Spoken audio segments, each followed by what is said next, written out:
Alright, back again, after hours. Thanks for clicking, watching, now and in the future if you're here. Check it out.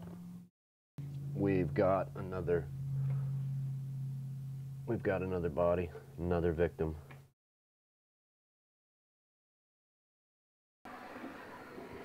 What we're dealing with, ooh, let's take this off. We don't want to be giving out passwords and secret stuff, right? Yeah. We'll keep all that safe from the camera. Oh, and it does have a name and email.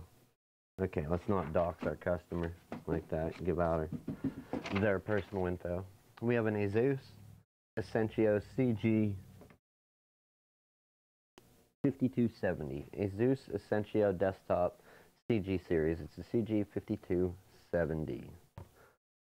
Kind of a big tower. I have it hooked up to the repair. So this screen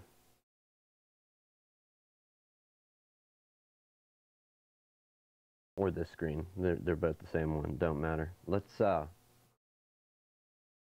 see, where did I put, okay, right there. Sorry, give me 1 sec, I got clean the monitor off there, some stuff bugging. Okay, so let's go ahead and see if we can get this set up to where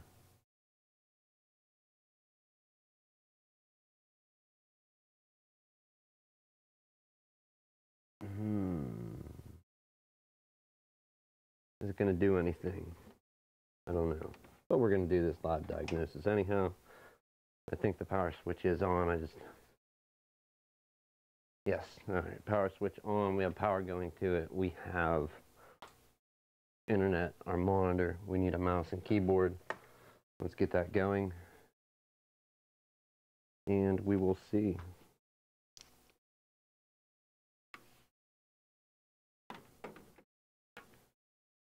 Okay, 2.0, 2.0. Let's hope they're both hooked up, right?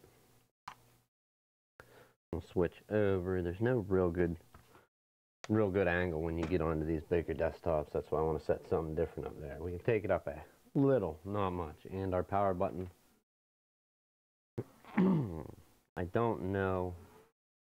Oh, that don't sound good already. Deactivate, activate. Okay, so we do have a complete to run setup.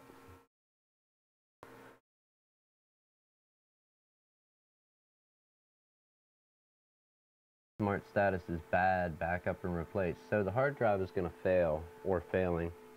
F1 to run setup, F2 to load defaults. Let's F1 this. Okay. Oh, that's a small screen. Okay. Okay. So let's do this. Instead of 1920 by 1080, we will go with device default. Let's deactivate and then activate, and it's still no bigger than it was.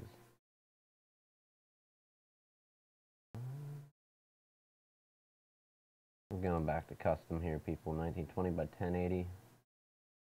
We're going to match the frames per second. I use a custom audio source. Let's hope this thing does not have a mic built into the desktop. Some do. Let's hope this one doesn't, okay? So here's our repair. Let me check out this tiny screen here. We are going to exit and save changes.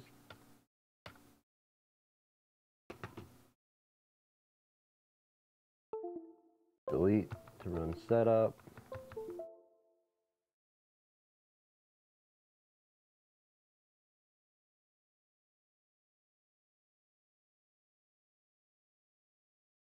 Let's get an actual USB keyboard versus our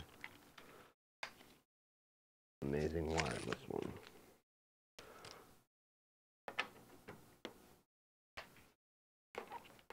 All right. We can get that out if we need it. For right now, we don't. Control-Alt-Delete is not resetting. Ooh. So tell me it froze. That's no possible way.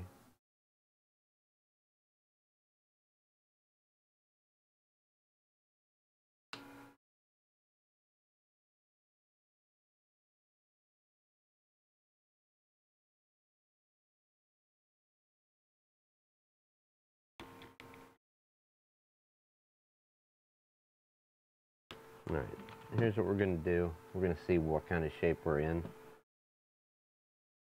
Why it's not booting is the smart status of the hard drive. We're going to go in here and turn smart off. Set that to disabled. All the rest should be good, so let's go out. And we have a DVD drive, it looks like. Storage configuration. Enable to configure SATA as IDE. Looks good. System information. Let's go back there real quick. Okay, IDE. She probably has what? Windows 7? Yes, on this thing, so that would work. Alright, and that being said, let's back out of here, exit and save changes. Will the system boot with smart status off? Sometimes they do, sometimes they don't. Delete the run setup tab to display BIOS post message. Okay, so she did upgrade to Windows 10. Preparing automatic repair. I don't know if this is going to be good or bad for the hard drive. I've had it go both ways. When it attempts the automatic repair, it will finish killing the drive, and then also I've had it help it out and get it to a state where cloning was possible and easy. Okay, so we got a black screen there. If something, I don't really have a way to monitor, do I?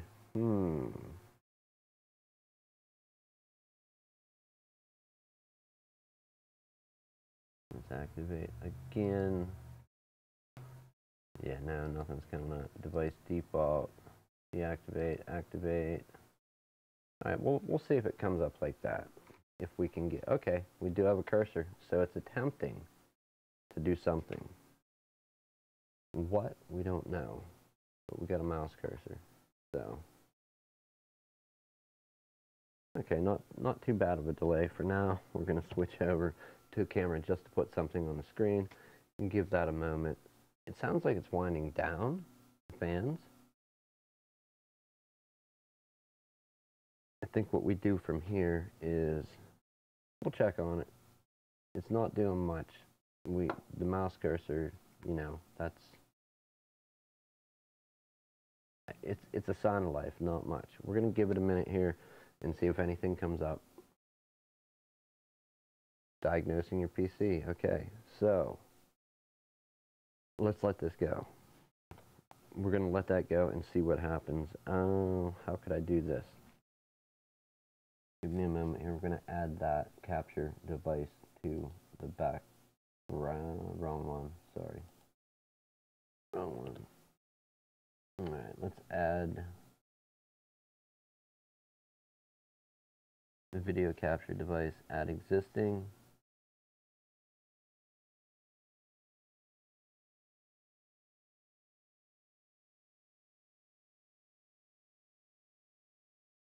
This would be repair.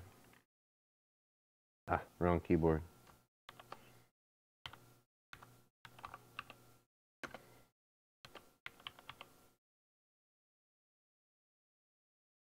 Repair feed is what we will call that.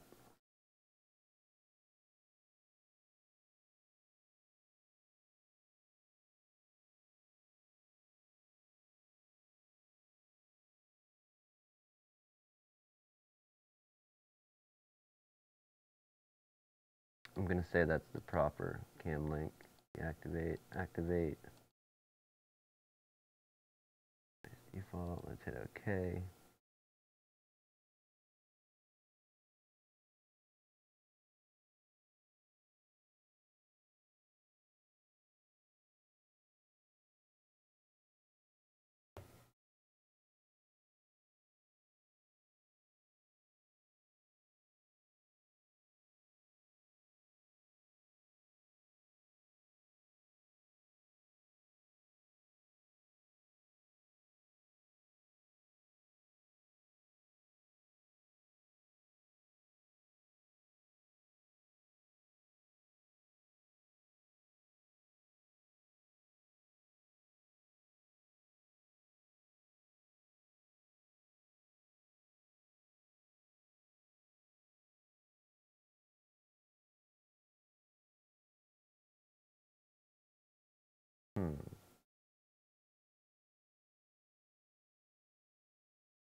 Okay, so we're on diagnosing.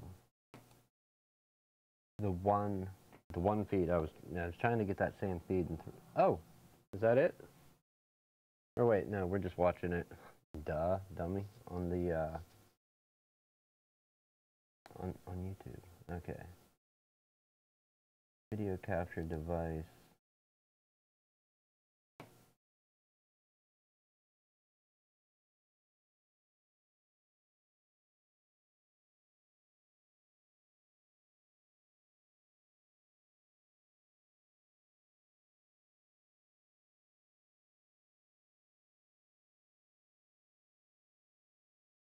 Okay, I literally can't grab it. Yeah. Alright, that's not gonna work. We're gonna go back here. We're there. We'll get there to make it at least somewhat entertaining. Basically, I was trying to grab this video here, the diagnosing your PC, and put it behind me there. However, it wasn't working. Since it's diagnosing, we'll give it another shot. One of the cam links is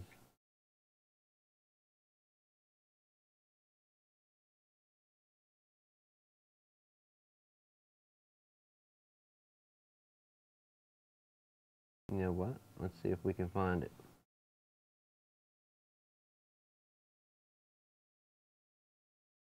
And there's display capture. And there's that, and we have none. Okay.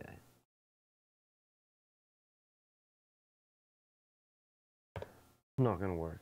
Okay, automatic repair. Your PC does not start correctly.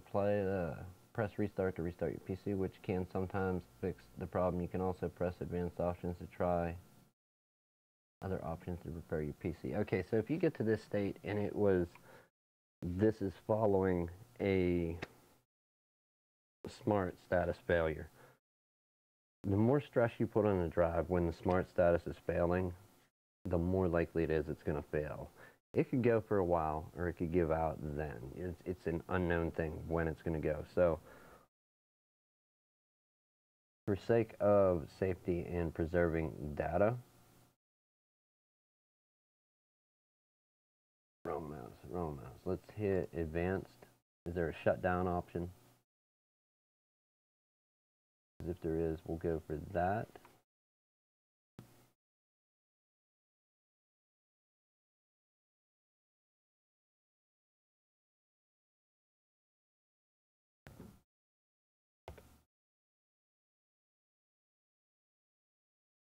Yeah, it's not like in the display output on this Asus Essentio desktop, not at all. Alright, click back over. It's trying to go to the next screen, but that tells me the hard drive is extremely bad. I was going to attempt a check disk or an SFC scan. Now, either check disk would probably be more suited in this situation to repair what we have going on with this desktop here. So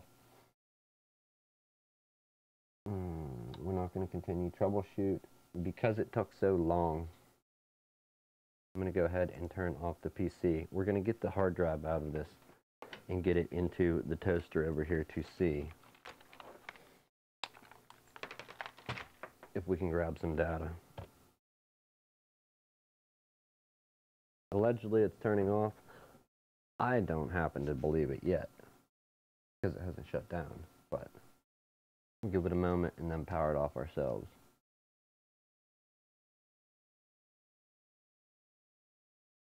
If something looks a little off about this tower, it's because it is. The front of it runs at a slant. I don't even remember seeing these when they came out. Maybe it's just something I missed or not a brand I paid attention to in the Core 2 Quad days. Alright, while it's doing that, let's get the side cover pulled off on it. We're going to get some padding to lay this thing down onto.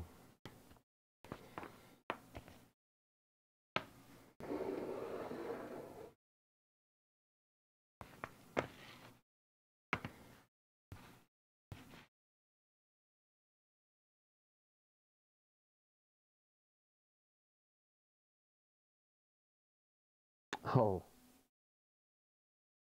Whoa. Don't want to know. We'll find out once we get it laid down.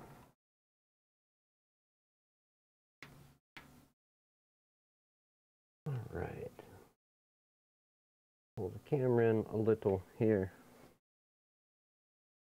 It is still running.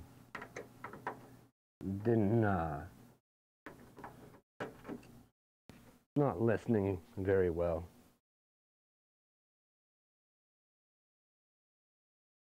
Definitely not listening to that little, there you are, kitty, to that shutdown command. So.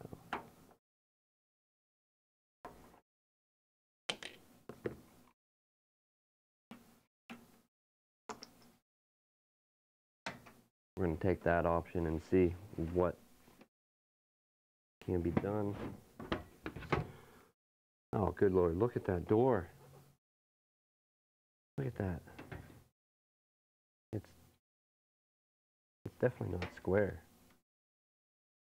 Yeah, I clearly, I don't want to say before my time, it's definitely during my time, but I just don't remember this series or ever seeing it. Look at the present I get. Look at that. Why? Why gloves? You want that in food? No, I don't either. Not a smoker though. That's all dust, not the bad kind of like smoke dust. So, and what was this thing it was standing on? Just a goofy foot for if this was off the front edge, something for it to stand on, which let it teeter and totter. You have one foot right in the middle. Like a lot of good that's going to do, but hey. Alright, so we actually are messing with a SATA drive here. We have that shut down. Go ahead and get our audio cable, or yeah, our video cable and our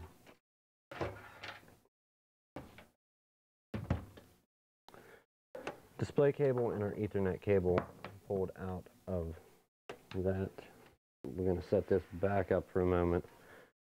Just this, suspicion that this doesn't look like a custom built one unless somebody threw the parts into a case. Besides, it has the Asus sticker, so it is from a manufacturer. We're going to go ahead, open it up, and see if there's two screws on this side of the hard drive that we need to extract. Thanks, kitty. Another body. Oh. And was I right? Yes, we've got 2 here. We'll pull these and then get the other 2.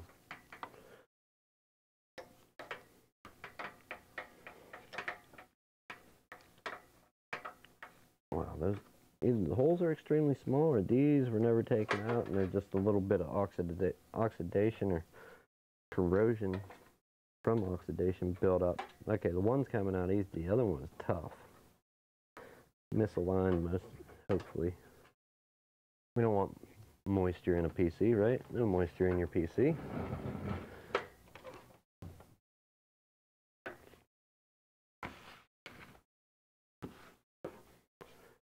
Alright, back at it. This is going to be a fun one to clean out. It's a Core 2 Quad. Why revive it? That's what they want. So, that's what people get. I would upgrade to something a little newer, like at least 2nd or 3rd gen Intel. I mean, even 2nd gen Intel, like Core i series, or alright, 3rd gen, a little better.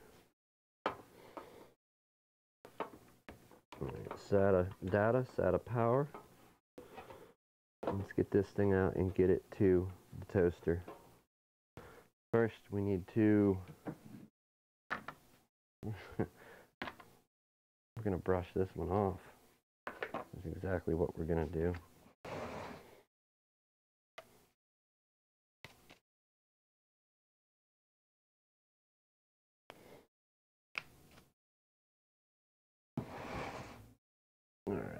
Alright, there's my dustpan.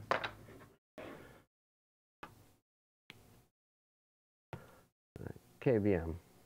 You get to see the messy side of things, but hey, you gotta have a mess somewhere when you're dealing with messy stuff.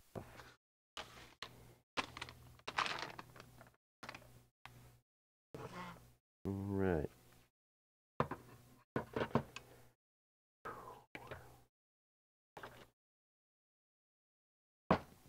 Give us a check disc or something. Something that will... There's a problem with the drive. Scan the drive now and fix it. First message I get when plugging it in. We're going to scan and fix. Oh, so she does have a data partition. Win7 data. The 2 separate partitions other than the system partition, which is most likely hidden right now. Let's close that window out and then click repair drive. We'll let that get going. I don't have enough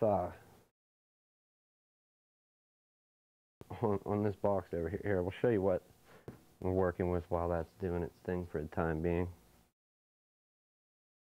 Scanning and repairing, no time yet. So let's hop on over here to our LCD. We're going to do a quick system rundown. Antec, I believe, if I can learn to spell. Antec ISK.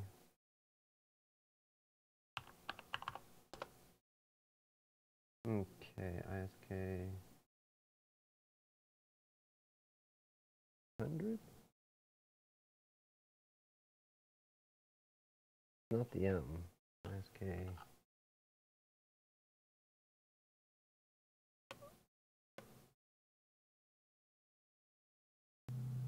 ISK 600, let's try that. There we go.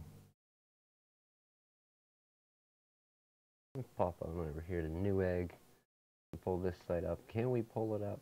It's not sponsored by them. It's out of stock. I just want some photos, people. So we're going to go with photos. This is a case that I am working with. Essentially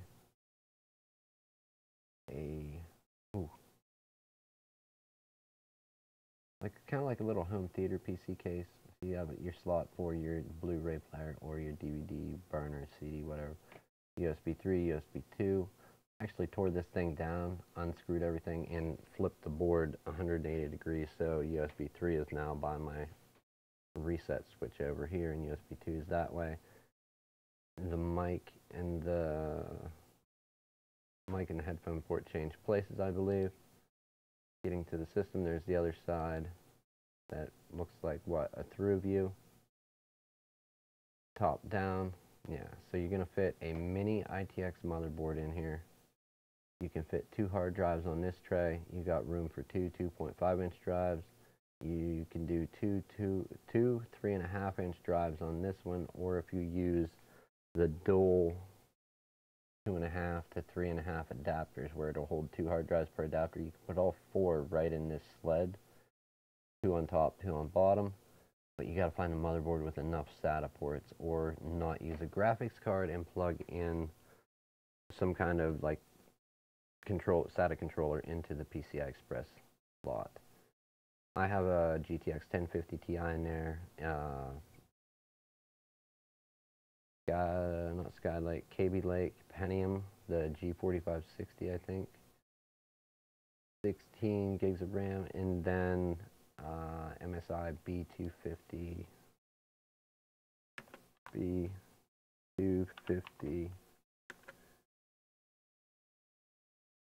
250i Gaming Pro AC, I believe. Let's find this motherboard here. Yeah, that's it. That little thing there. So I run, if it pulls it up, did I not click? Okay, yeah, so look at the ports on this thing. A little bit ridiculous. Everything is packed. We gotta run over what we're actually running here. Can we get pictures? Okay, there's our back ports. Let's look at that real quick. Alright, so let's count these things real quick. We're gonna run down the numbers of what's plugged into the system while we're waiting on results. Over here, still scanning and repairing drive. Don't know if it's gonna work. Let's give a little bit of prayers that it does. Oh, okay. Back to the screen. So we've got nothing there. We're not using PS2 on the system. We could to free up a USB port, I suppose. But I couldn't find the keyboard that I use. It's a Logitech mechanical keyboard with a PS2 port, USB only. So we've got a Logitech C920 and a C922X plugged in here. We're using the DVI, the HDMI, but not on board. We're using those on the graphics card. So these two are open on the board. Wi-Fi, do not use. We have the recorder MixPre 6, which is a recorder, mixer slash recorder slash USB audio interface. So it's a multi-function device, 3 devices in one, plugged in here for power and data. Ethernet, and then our 2 other USB ports, we're running 1 cam link out of it, 1 cam link out of the front USB 3 port, and then also another Logitech C920, and the 1 cam link is responsible for the repair screen, like when we pop this up. The other cam link runs this horrible mess that you see here, the Hero 3. Still need to get the Hero 4 up there and see if it's going to work better. Usually freezes up a lot more. Maybe something's been changed in OBS that will help out. So I think this is going to take a little bit for the air checking on this drive. We still don't even have an estimation or nothing. It's just over here, barely flashing, barely alive. Let's go ahead and hit cancel. We don't want to stress the drive to where it fails, but what we do want to do is try and get it so we can pull some data off without losing. So the scanning and repairing, not going to work. In the meantime, let's clean up a couple things here so when we get this system back toward working, it will work a little better. Don't want to do it, but it's got to be done for the sake of the system itself. That's a lot. A lot. This whole thing unclip, we don't actually have to take the fan off. We can take just like, there's a tray there that unloads, or am I looking at it completely backwards?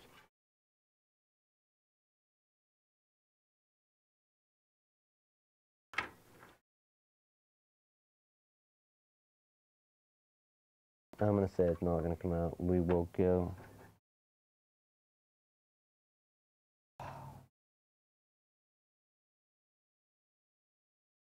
Asus, you do some funny stuff sometimes. We've got 2 on 1. Did this used to have 2? 2 on 1? Not 1. Okay, so opposite corners have 2. Gonna be tough to get this fan out. But let's try that over unmounting the heatsink. If we have to, we will go that route.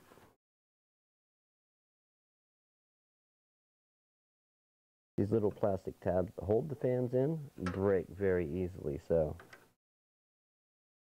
I know in all my days I've broken quite a few, so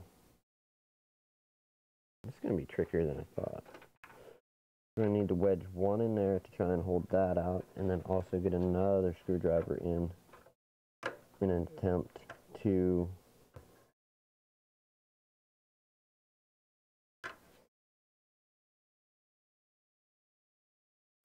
let this corner come loose on the fan.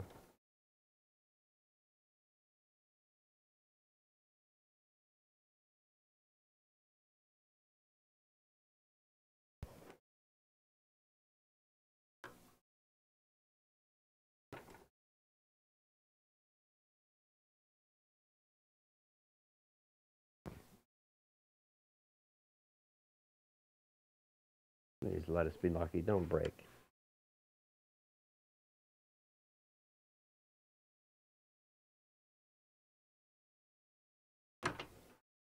Thank you. For once, something cooperated. Alright, let's see what kind of mess is actually under. Okay, and we have very little to no airflow getting through that heat sink.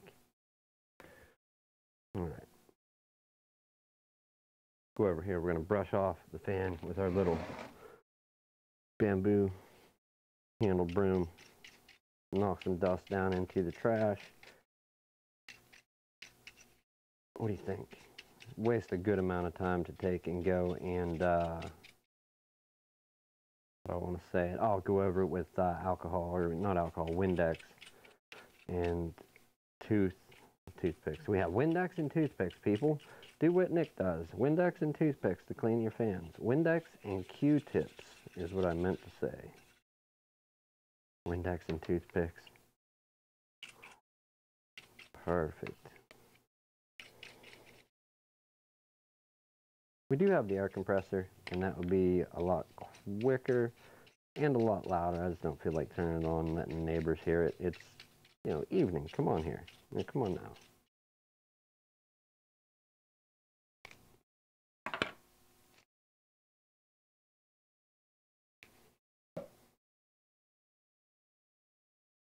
Let's go back up here. Look at that. Look at that heatsink. How awesome is that? The repair didn't actually cancel. We'll let it sit while we finish this up. And here's that trim plate that looks like, if you unclip it, this plate here, yeah, will come out and you can get to the rest of the heatsink.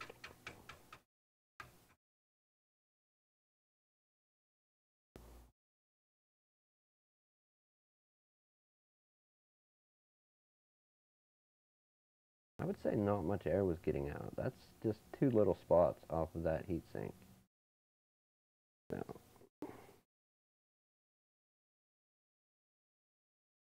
alright, let's not do that. Let's go another way. We're getting stiffer brush out. Alright.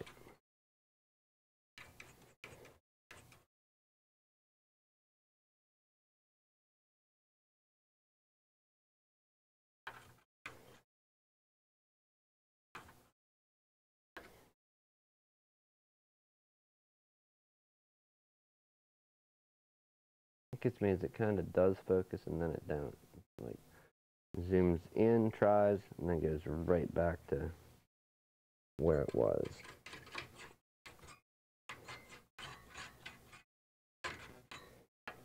We are going to have to use the air compressor and blow this thing out. Now, let's use this and knock loose some of the surface.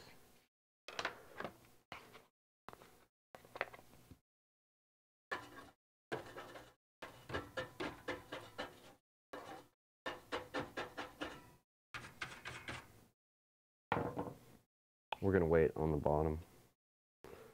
Alright. Give me a moment. Yeah, this is not canceling. Little to no life. So if you get stuck with something not responding or not doing what it's supposed to, not canceling, an app not responding, and you want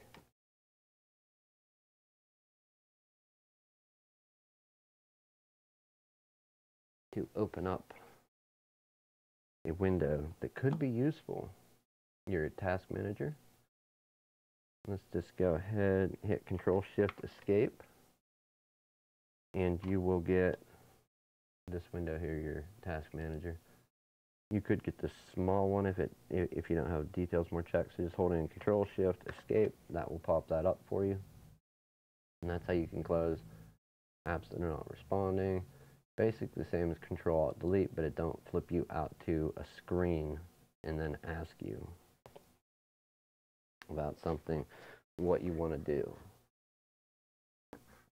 Scanning, repairing. This process is not even showing up actually to cancel, unless I'm just not seeing a task manager. Surrogate error checking. Okay, we're going to end that task, hopefully successfully.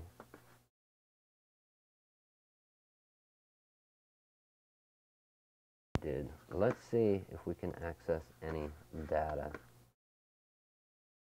We're just going to strictly go for, she has her data on one partition, but let's see what's on the 7 drive itself, the partition. If it's accessible, hopefully. When you, yeah, access D is not accessible, access denied.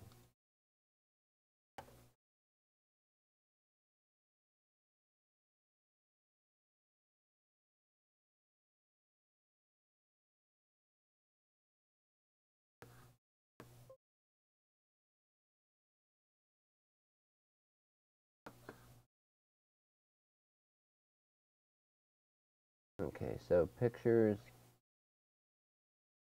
are on the partition drive. A fair good amount of them are there, so those are safe, but whose they are we don't know yet. What else we got? The Windows 7 drive did mount, but it's actually Windows 10. Go for you. Oh.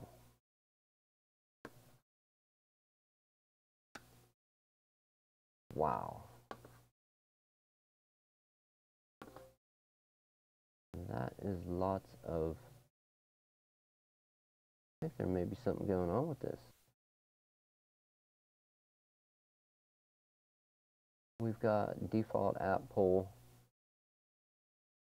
dot IIS app pool, and then app pool 0000001, and just keeps repeating. And then temp dot IIS app pool, same thing, repeating up to what, 14, 15, 16 times. So that's a new one to me. I'm gonna have to look into that and see what.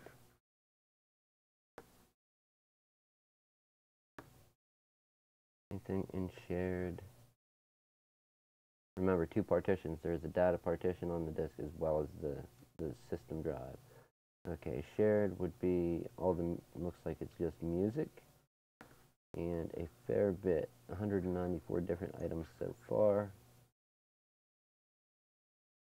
Albums. Anything? I don't think, nothing of importance in albums. Yeah, more than likely no. I wish I could show you that. I've never seen that many sources. All right, give me a minute here, people. We will throw you up there. This thing's getting a good blast out by the air compressor. I am going to go ahead. You know what? We'll kill the mic when we get over there.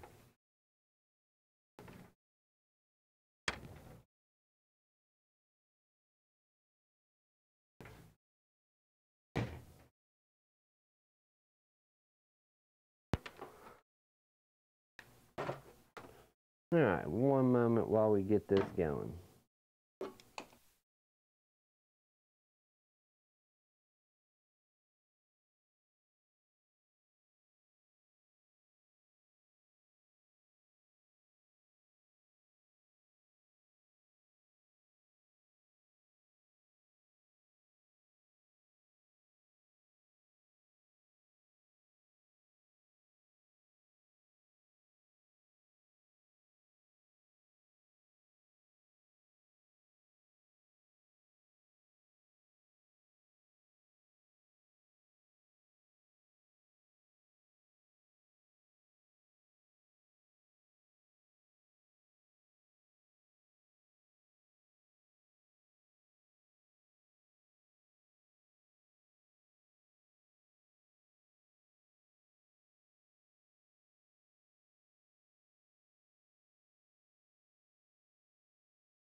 Alright, with any luck,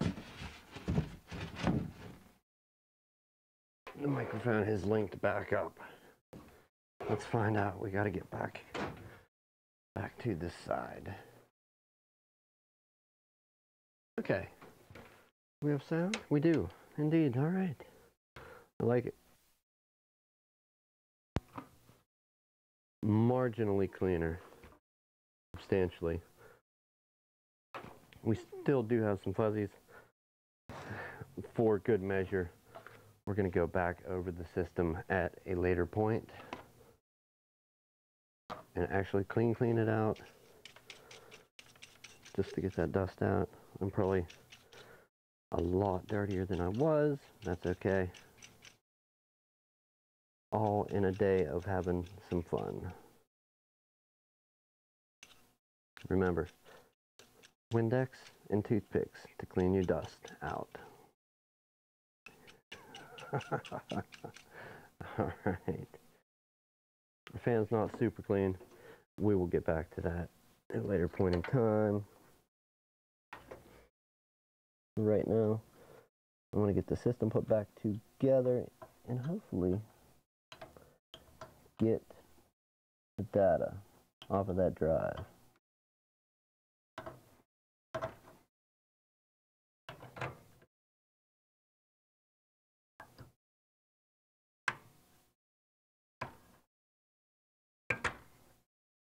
Alright, that's in.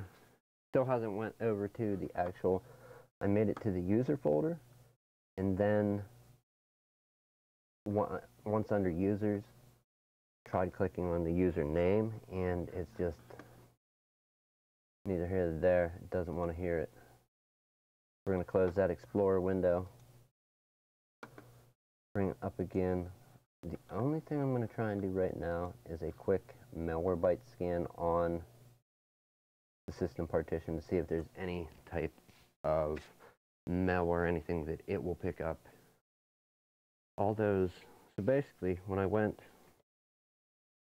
into Explorer, and let's simulate over here because I don't have that plugged into any of the HDMI ports. So we go in this PC, see, I went to the users folder. There was the user folder, okay, and then it had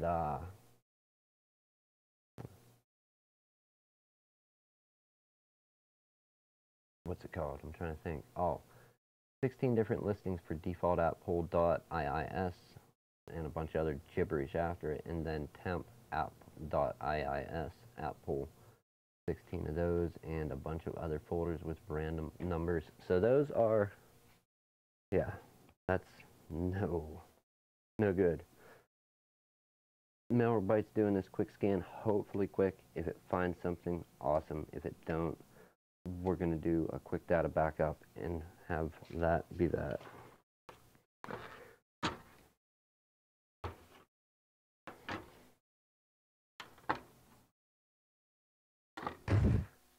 Wow. Quite amazing how dirty these things get. I do apologize about muting. I just don't like blowing people's ears out with the air compressor and live diagnosis. We're not gonna, it's not gonna start. We know that there's not much of a diagnosis at the point where you know that it's a smart failure. You just need to get the data off of there. And depending on how bad the drive is, you'll run into a bunch of different situations. I've had drives die when just trying to mount them. I've had drives let me get the data. I've had drives where I was able to scan and fix it, and the drive acted just massively, a massive improvement over how it was acting before we did the scan, fix, scan and repair. Got the data, but the smart was still failing, and then the drive was replaced. So many things that I've ran into. I don't think we're going to get too lucky on this finding anything. I think we're just going to have to get the data. Scan the data later.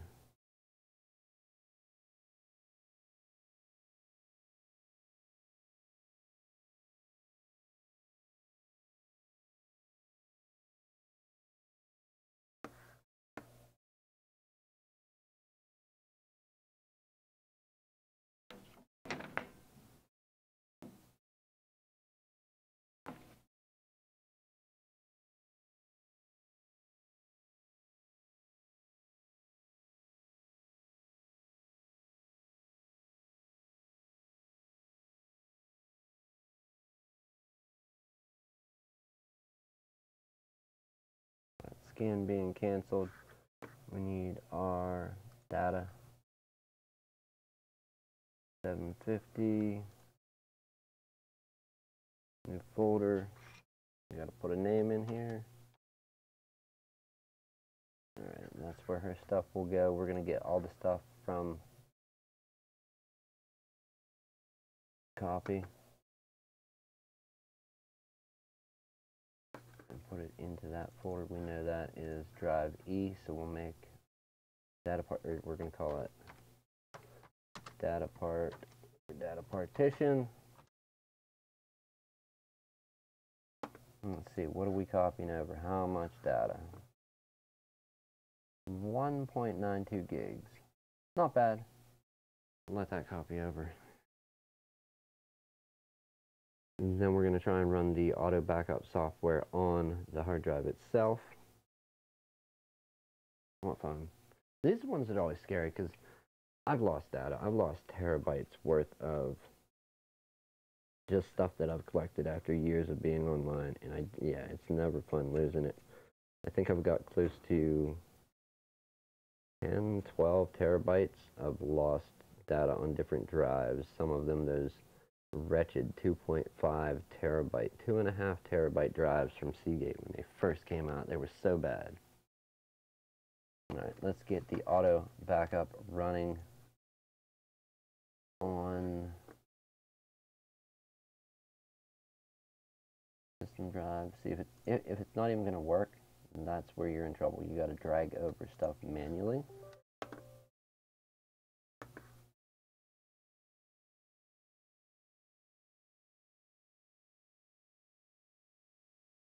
Which one is it now? It is D. We're going to back up D and then get the users if it sees it.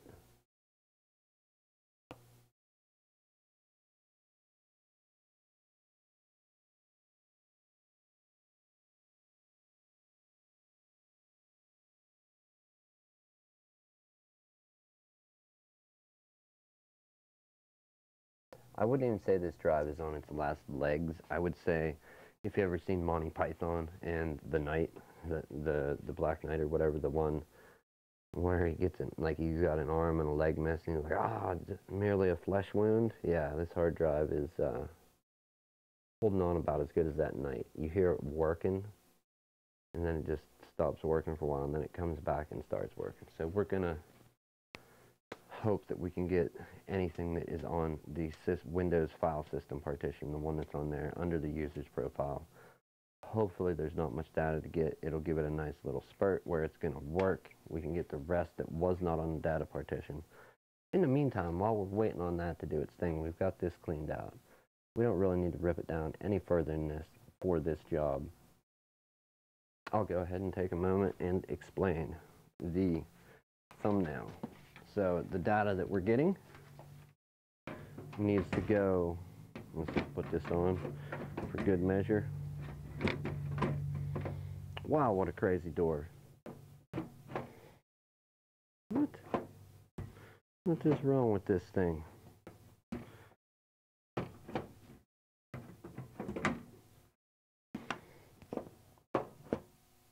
Is that real?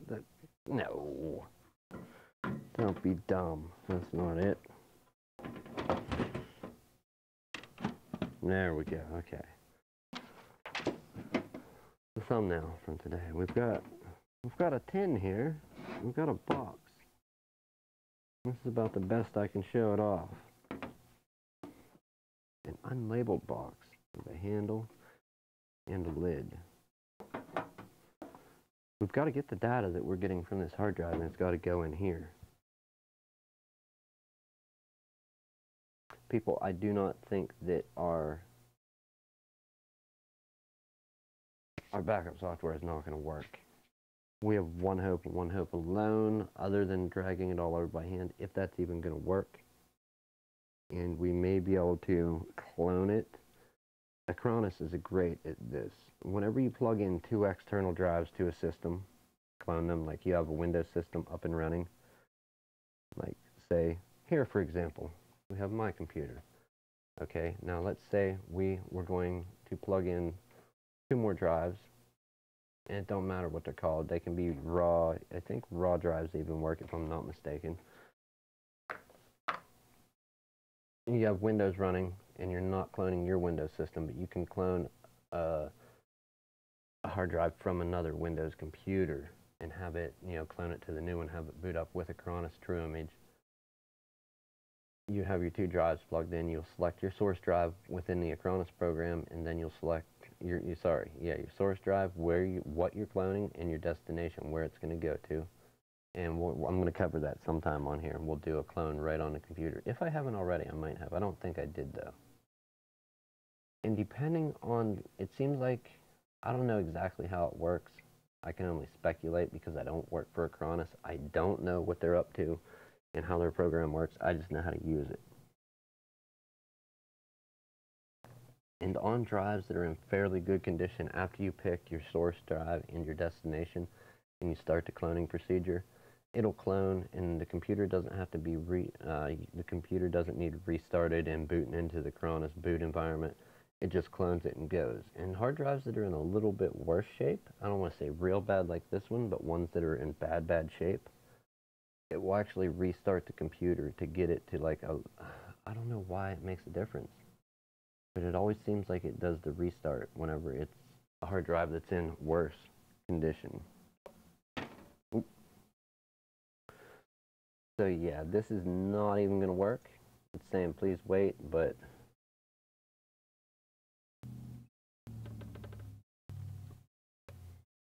there's no please wait in here. It's just not even. Let's find out. Alright, D, Windows. Only our data partition mounts. There, that one is mounted. It's just not going to do nothing for us. Select the Windows directory.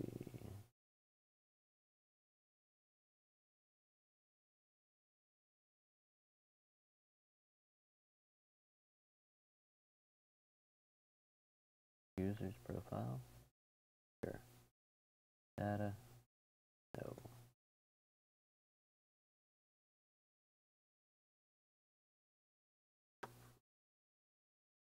Yeah, as soon as you...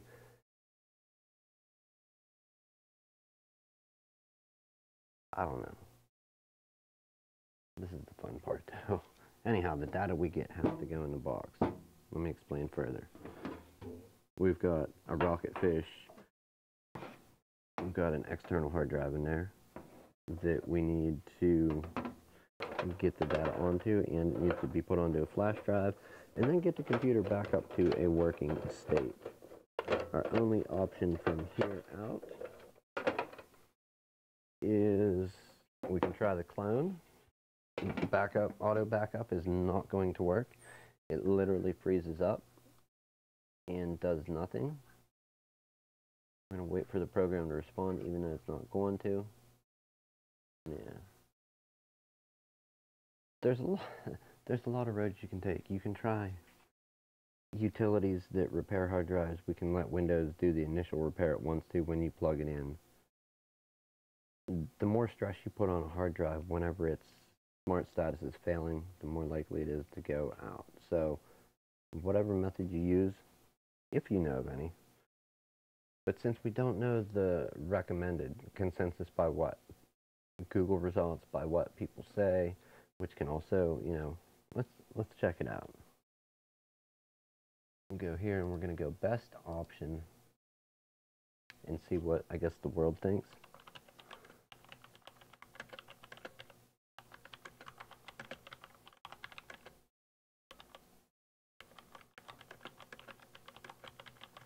Kind of long-winded, but we'll search it out. Focus on backup and smart repair is what they say.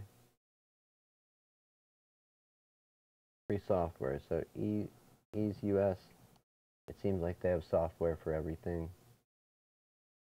What is a smart error? It's not a smart error, it's saying that it's failing. So could it be that infected?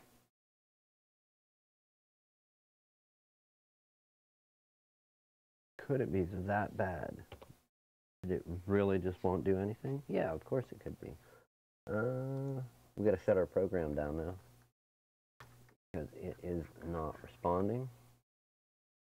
Do that, end task.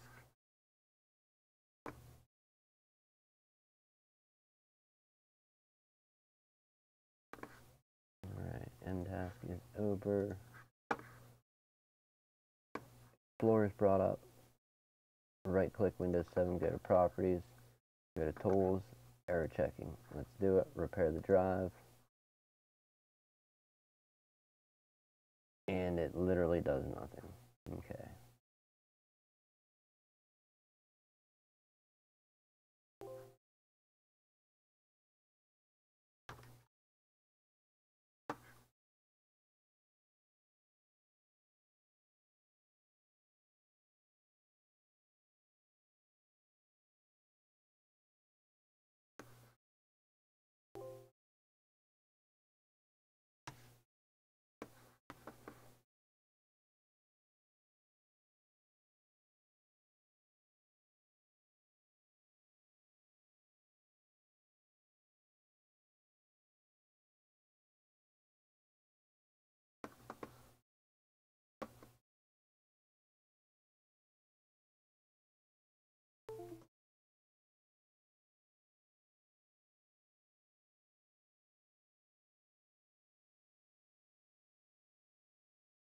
Alright, Coronas, here we come. How big is her drive? We know we have, 1 terabyte. We don't even know how full it is. But let's go. Let's go for cloning. I doubt this is going to work either.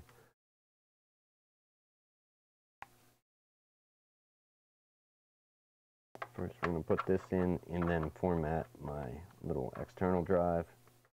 It's a 1 terabyte. Not a Seagate, WD.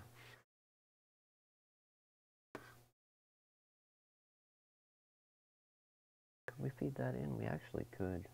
I don't want to take the time to do it. I really don't.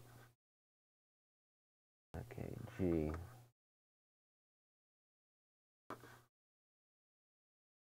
Go away, go away, go away. Acronis, open up. Let's see if this... I've had it save me in stickier positions, but I just think this drive is too bad that nothing is going to work on it. Are we plugged in? Oh, people, we are, we is, we did, we does. Okay, so let's do this. Let's plug in here.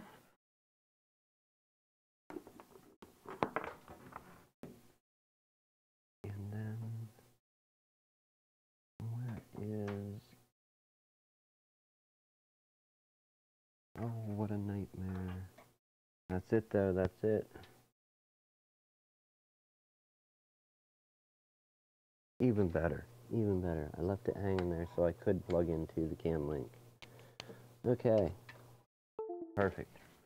I'm not going to complain about that. Let's go over here.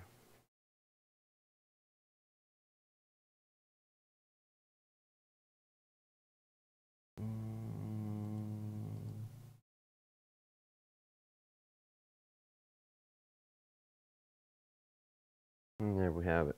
We'll go to repair only since you're not going to see me. We do have Acronis up on our computer. And this is our wonderful, magical, all-in-wonder.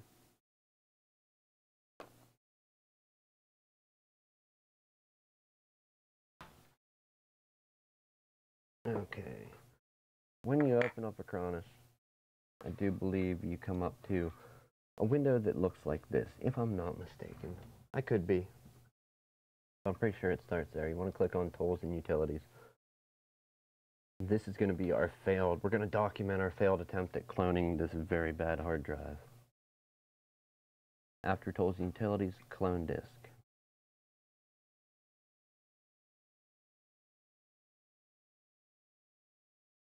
Now, automatic is your clone mode. You can go manual and adjust the size of the target partitions, like what you want them to end up on the destination hard drive. There's all kind of stuff you can change. I go with automatic. So much simpler. Now we know that we have a Seagate drive, but we're not really getting that out of it. But it is a terabyte drive, and it's plugged into our USB toaster, so that's here. We have another USB. Don't get it confused. You don't want to format the drive that you're attempting to clone. You don't want to get it confused and actually end up formatting it because you're trying to clone the wrong drive to the one that you actually want to clone. In this case, where's my mouse? Did the battery die?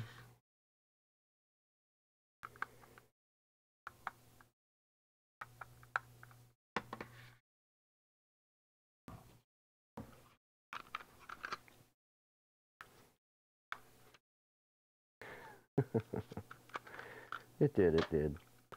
Alright, let's go ahead and throw in our AC Delcos. Again, not sponsored by them. Alright, do we have a mouse again?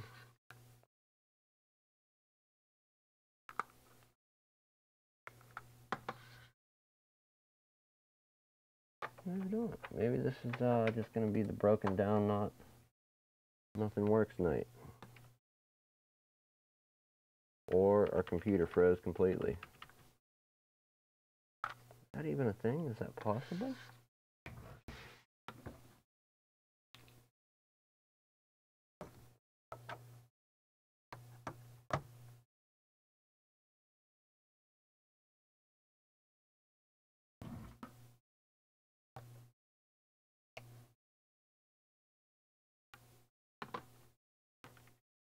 And it did, people. It did. Hold on. Okay, we got control of it back. And how do we do that? We plugged in the bad cut the power to the bad hard drive. Alright, so if this is still live, is it really flashing? Oh, we're gonna break it.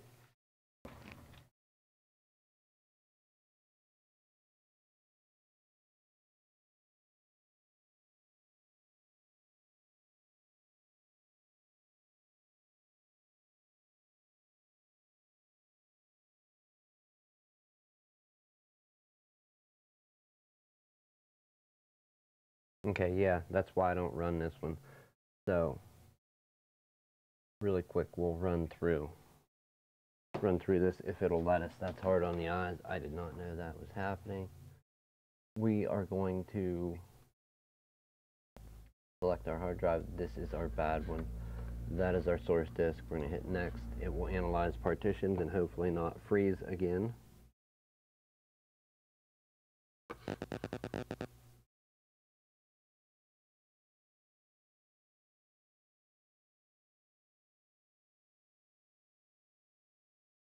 If it comes up where we can select the destination disk,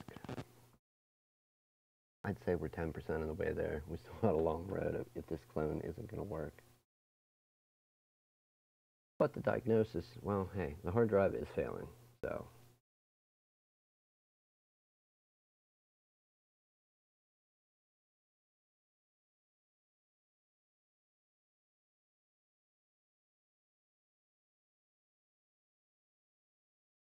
Alright, and it's not froze, but our window didn't pop up, so we'll stop the flashing iShow. I don't want to be trying to hand out, yeah, that don't even stop it. Don't want to be trying to make people sick or anything with that.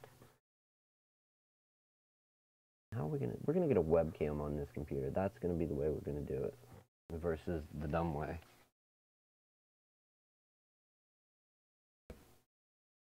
Just not today. That's set up for another place, another time, another day.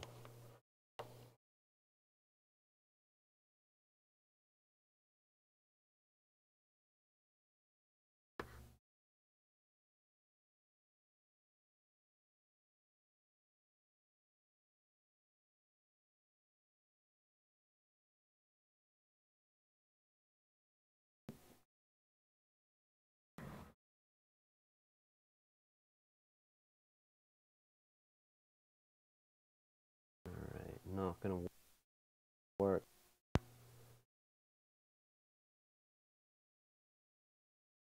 At this point, we know, right, we know we have the data from the data partition. Tomorrow, once we open up, we're going to call the customer and ask about what other data was on this computer. Okay. What did you have on the Windows system partition under the user profiles? Because there are 2 users on the disk, and it's very, very sporadic. Platter swapping is not something we attempt here. We don't have the equipment for that. People have tried it in desperation. I'm sure there's videos of people succeeding trying it. There's a very specific set of parameters that you can get that to work in, being so specific you need an identical drive. Identical firmware, the ROM chip needs to be the same. It's a pain. That's something that data recovery, somebody who does data recovery as their service would handle that. This drive, I'm not even going to attempt anything anymore on it. We know we need a terabyte drive for in the system. But yeah, it's beyond what we can do with it. It mounts and then don't mount.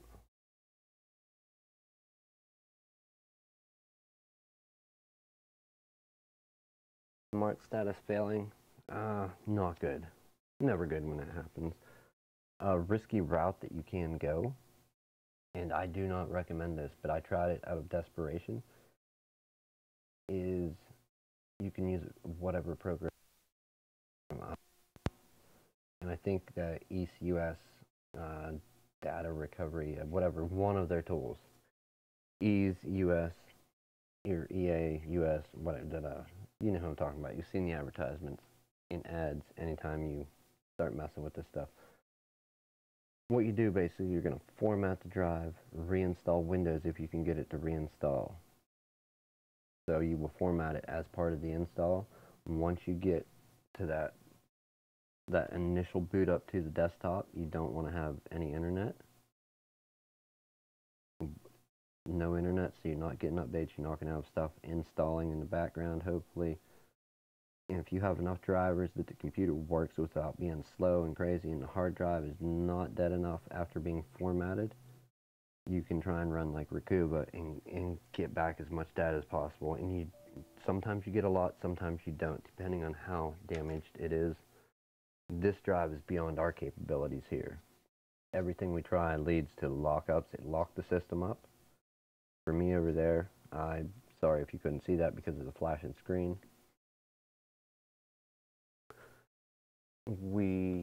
Anything we click on concerning the Windows partition is basically just, it pops up an error message that it's not accessible. So this is beyond our help, this drive. Even if we had an identical drive, not something that I would even attempt. The platter swap, no. When was this thing made? How long ago? Date code and firmware. That's a fairly old drive. We got, what is this, a Seagate 1 terabyte? Yeah. Beyond our help, we're going to keep this well out of the way. Any bumps and bangs. Being that it spins up, that's good news for the customer. I wish we did do data recovery, but that's just a field that I never really got into, specialized in. So we have to call her. If we have a drive here, we will get an install going. We do have the 1 terabyte, although it is a laptop drive, not a desktop drive, and I don't want to throw that into a desktop if we don't have to. What do we have that's new? Everything is small.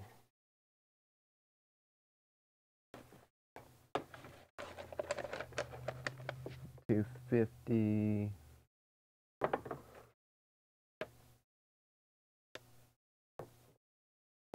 Oh, 80 gigs, 80 gigs, okay. We have a new 80 gig, a new 250.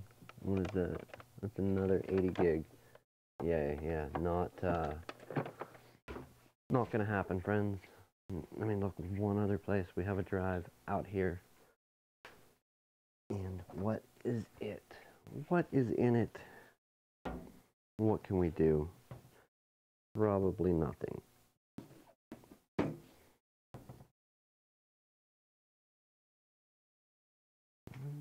That was just another fail. So yeah, a lot of success stories, no. But if it's not working, it's fun, then why not, right? That's what I say. Okay, we got that. What a nightmare. Why do people do this?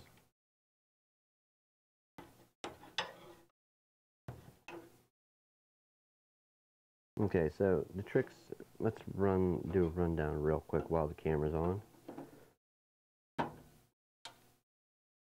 Of what was attempted. What did we do? We plugged the drive in, tried to repair. It did not want to repair. We also attempted,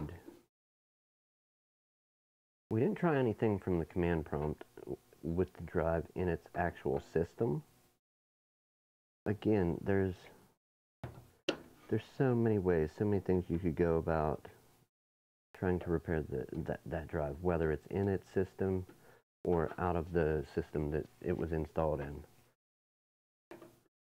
I usually have better luck when it's not installed in a system using a computer for the scanning, the repairing, removing some malware that keeps the system from booting, stubborn malware.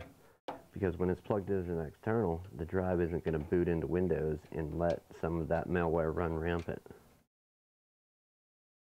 And then again, some of it's designed where it runs no matter what.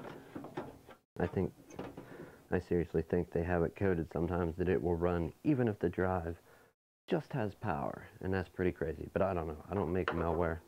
Don't know much about it, other than it sucks and needs removed.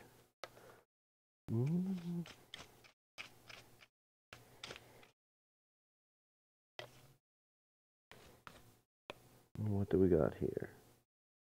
And we have a used drive, which is 500 gigs. So we got a new 250, two new 80s, a used 500, a used 1 terabyte that is a laptop drive, not recommended,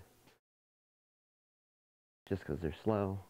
Let's go with the used 500 till we hear from somebody, till we get to call her tomorrow. It's getting late tonight. I don't want to call nobody after 8 o'clock. So we'll throw a base install on here. Hopefully, since it was upgraded, well, we have the product key if we need it. But yeah, diagnosis, failing hard drive, failing beyond our capabilities here. That out of the way. Let's get this set up and get the install going and have a better night. Now that we don't have to beat our heads in, or beat our heads off the wall trying to fight with a drive that we can't fix. Alright. The other plan was to fix the RC car, but we'll get to that another time. We do have the data from the data partition. The rest is unknown. How much is there? How much is important? And in this case, actually, I want to take a moment and talk about this. This system here and this hard drive is a perfect example of why you go ahead and back stuff up. Had it only had all those pictures and songs associated with either iTunes or Windows Media Player, excuse me, had that only been on the partition that Windows is installed in, it would be gone. I mean, as far as we would have to get it back. But the stuff that she did have on a data partition that she wants on an external flash drive and on her external drive, the powered external drive, that stuff we do have. We got that. And that's because it was on a separate partition. That partition probably not being accessed unless playing the music or looking through the pictures is probably why that part of the drive is working more so than the Windows partition. Curiosity is what killed the cat. I'm not going to let curiosity kill the drive. We are going to, well, I'm going to talk to my one friend and see. I don't know everything. I don't know anybody that does, but I'm going to see if I can get some advisement on a way to proceed with this. I don't think so. I think the best path, the best road to go down is send it to somebody that does data recovery, because it is a fit. If it stops even mounting the Windows partition, that's going to be even worse. Can they still save it then doing data recovery? Yes, somebody can, I'm sure, but not this cat. So good time to talk about if you have stuff that's important, back it up. Don't keep it on your Windows partition. Have your hard drive partitioned into 2 separate partitions, one for data, one for the Windows system. There will be more than 2. You'll have your boot partition and then your system, the reserved one, boot, maybe something from the manufacturer if it's the initial Windows load that was on the computer. But if you have a lot of free space, or even add a second hard drive, if a desktop, if a laptop, use an OptiBay adapter, which are these things, basically the same thing as a CD-ROM, same shape as a CD-ROM, DVD-ROM, DVD writer, Blu-ray drive for a laptop. It's got that same initial shape, but it lets you put a hard drive in it. If you're not using your optical drive in your laptop, if it even has one, computers are getting away from that. You get a secondary hard drive. keep something on it, or get a good external SSD. Yes, don't keep everything all on the same drive. Had it been there, it would be lost as far as we could get it. Somebody else can probably get it, but hey, we got the bulk of what I think is important. Music and pictures. It's like I said, it was either it seemed to be purchased music through either iTunes or,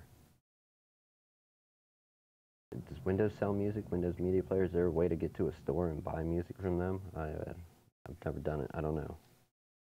Yeah, so we got that.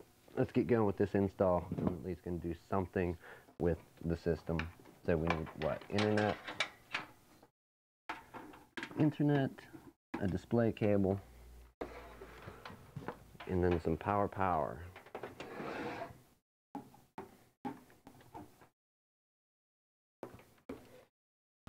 Just to make it interesting, let's flip this thing down. Why? Because it's fun. All right, let's get our 500 gig. We will throw this used 500 gig in. You see what it will do.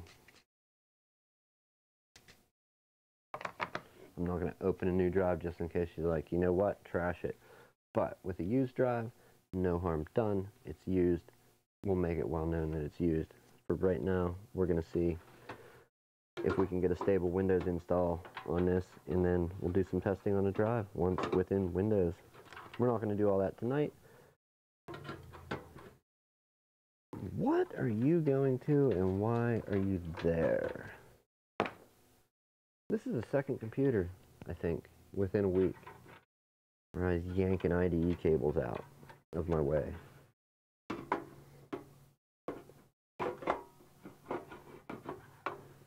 Hard to believe people are still using IDE drives, but okay.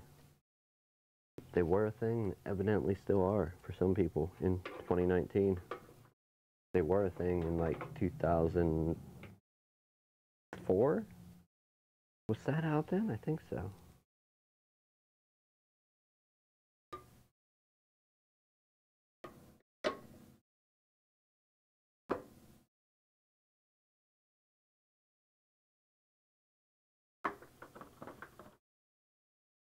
Alright, good enough.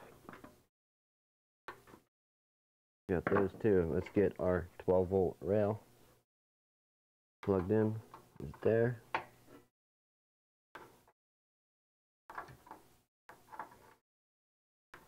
12 volt rail plugged in. What else do we need? SATA power and SATA data.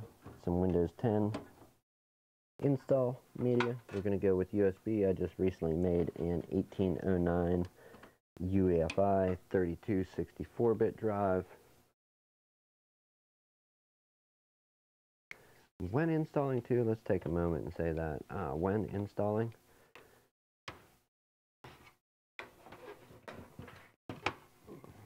yeah, we really can't get around. Stay away from your front USB ports.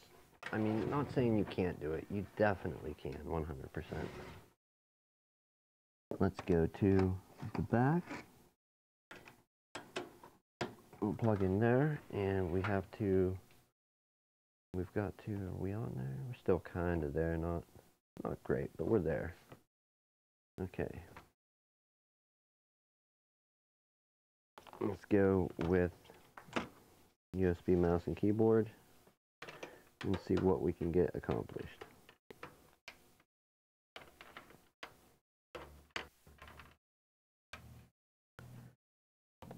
A repair screen, just so you know that it's still up.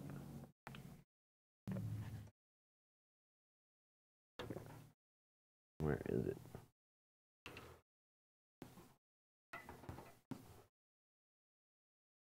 That way, and we got power.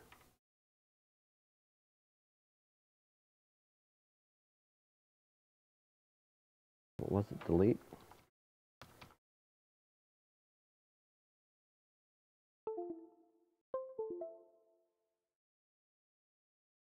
We may need our USB keyboard again.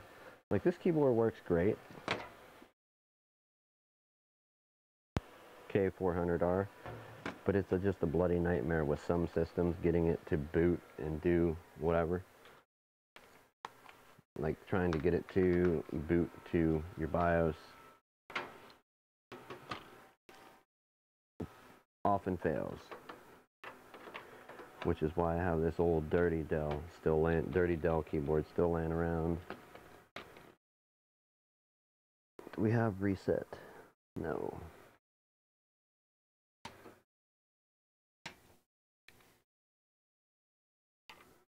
I know you're still seeing the screen up.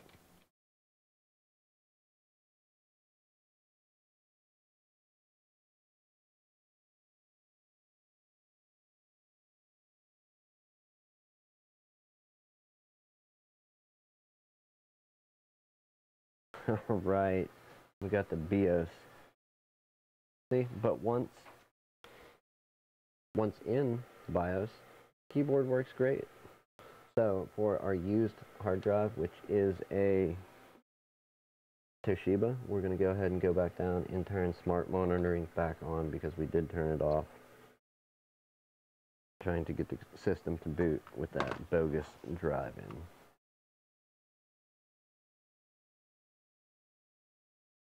Being that this is going to be Windows 10, we're going to configure SATA as AHCI. We're going to try and get the settings up to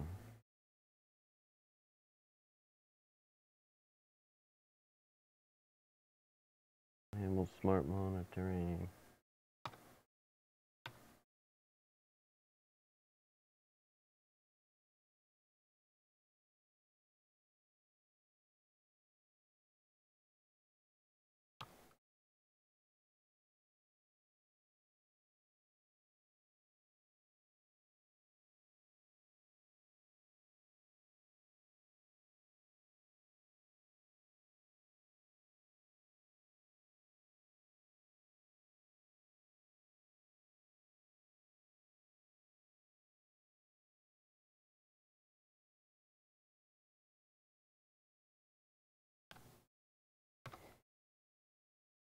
Auto, SanDisk, emulation type. What else can we do? Leave it auto. Plug and play OS. No, sadly.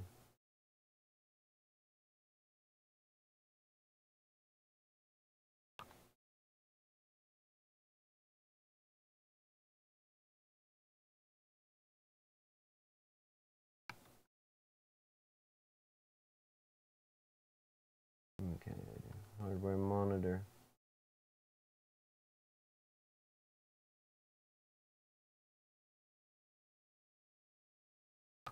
Set our USB to the first disk. Quick boot.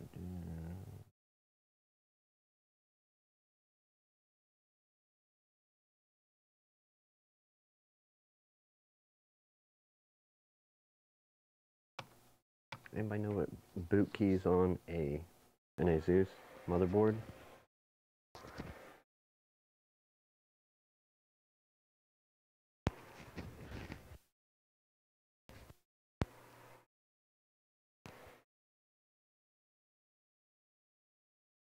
Something better than nothing. Show me.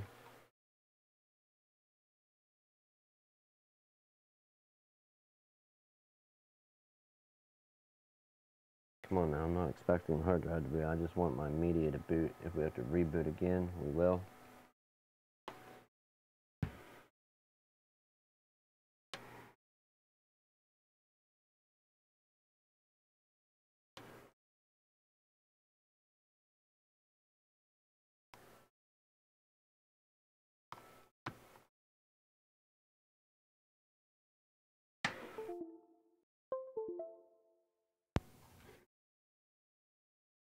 Now, let's take this moment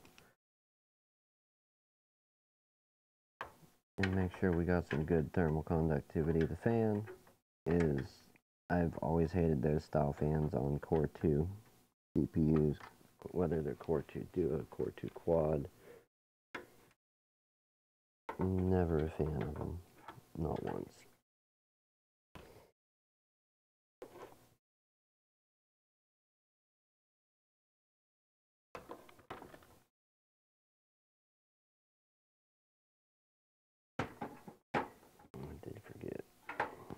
power. All right.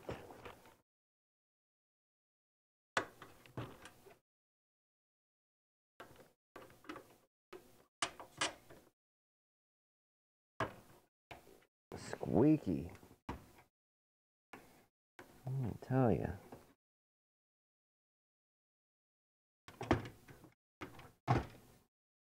Oh my, yes. As far as thermal conductivity is concerned, we had some, virtually none though. Okay, let's clean this guy off quick and put some new thermal paste on. Let's see if we can't transfer the heat a little more efficiently. Wow, this is hard, dry. Like toothpaste, you squirt it out and drop it on the floor and let it sit for a week.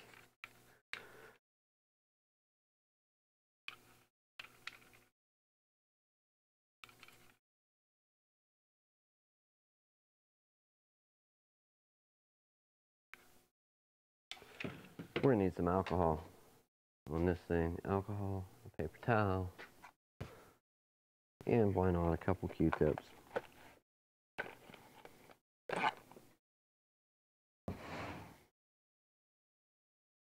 Wish I would have thought of this first, but hey, it got thought of. That's kind of the important thing. Again, putting time into something that somebody's just going to say, never mind, I'll get another one. You always run that risk, but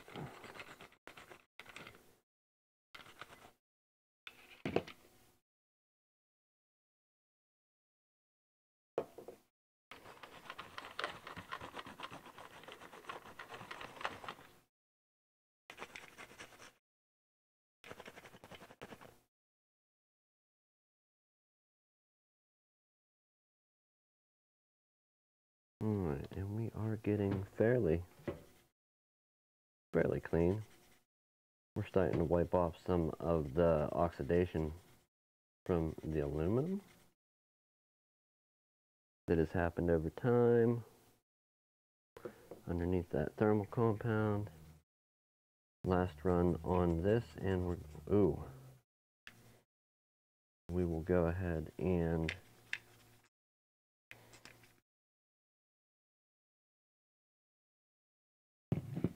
get the CPU next.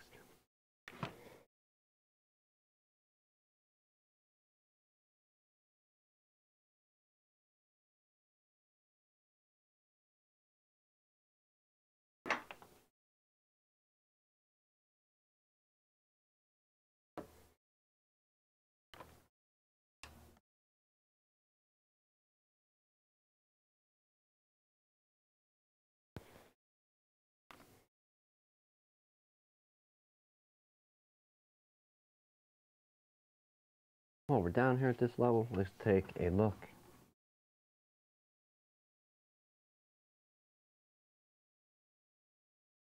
Quad Q8300, not a bad processor. I had the Q8400 myself, the Q66 before that, and the Q96.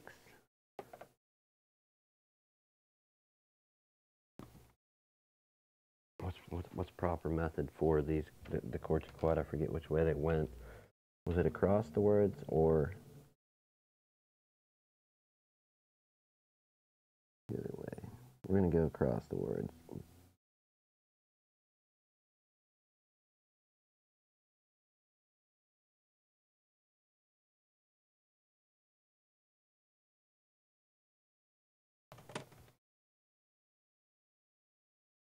Oh, alright, another thing. When dealing with concerning these stock Intel coolers, anybody that doesn't know, you got these little black things that have pins that go down and push through the white and spread them and locks it to the motherboard, where these go through the motherboard, like it would be like that. After you get the black pins pulled up, when it's on the motherboard, they're going to be in that position, which is kind of hard to see. I apologize. In that position, and you turn them counterclockwise. to get it to the unlocked position. That's where you pull up on and it pulls the pin up out. Once you get the pin up out all four corners, you can pull it out, go ahead and spin them all back clockwise to their initial position where they will be ready to push down and lock this back to the motherboard. Now, I'm going to spend a moment squeezing these tabs back together a little. Careful when doing this, you don't want to break them off. It's a pain when these break. You gotta get a new white part out of another one when it's a lot quicker to change to a new cooler. Do we have, oh, how great would that be? Do we have, no we don't. A stock Intel cooler is so much quieter than these things. If I had one, I would throw it on there. I don't like this setup, just saying. Alright, let's go for getting these pins to line up again. And we'll do one corner.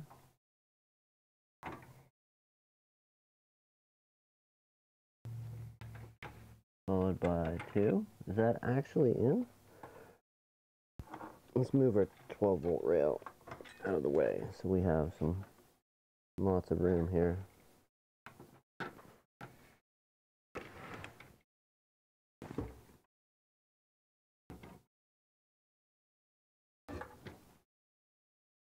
In,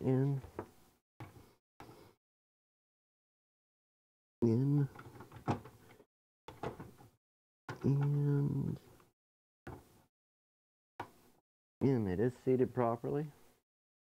When you go ahead to press these down, you're going to feel it kind of give and click, and then you will get not quite the same click on the other side, but it will. And that one didn't lock. We're going to try spinning it, pulling up, and then spin it, pull up, and then spin it back, and then try it. There it goes. That was the click we were looking for. Same thing here. We may need to reset it again. I may have pushed it down too far. We'll go that way. That way. Lift up on both. Let's rotate them back. Maybe I have to rotate it back then pull up. There's one. And that actually went, that was a loud one. That went through, and it's, we on? We're on all four corners. Okay, 12-volt rail. Where are you?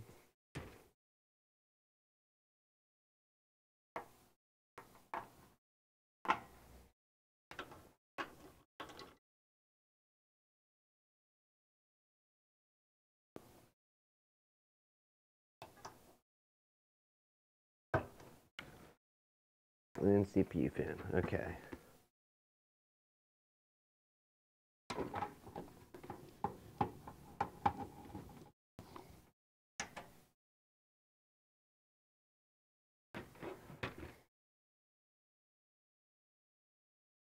Escape. What is, nope, sorry, wrong screen. Okay, that was the opener. Boot key on an Asus.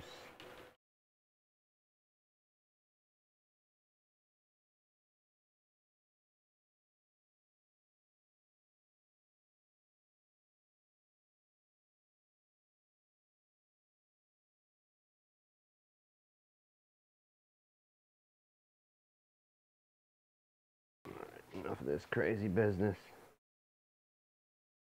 What do we need? What do we need? Sorry, people. I don't mind running the computer feed to OBS. And if it refreshed or whatnot and came up while I'm over here, okay. But Wow. Seems really, really bad. Let's get the keyboard. We're going to go for the KVM to see if we have any type of display to it.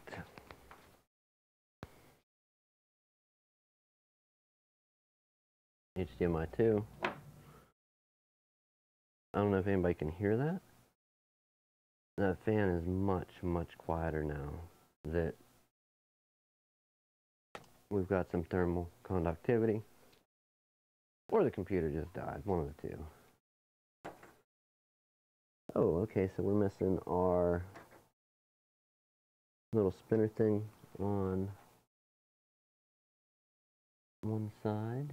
We'll have to put that in at some point if they're going to use the monitor port.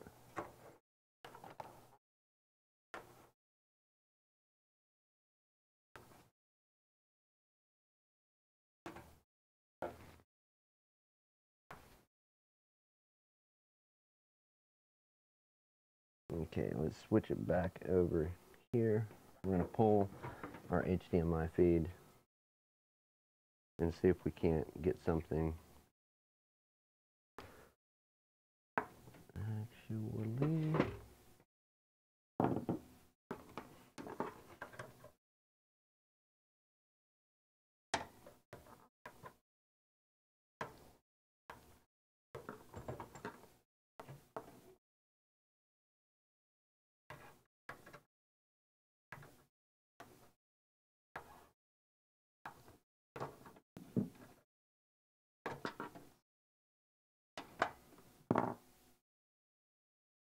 Where is it?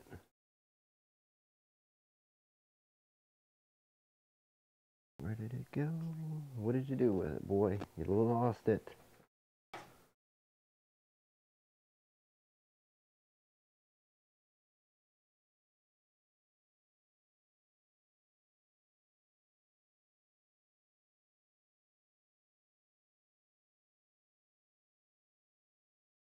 Okay, that is HDMI. We want VGA to DPI. There.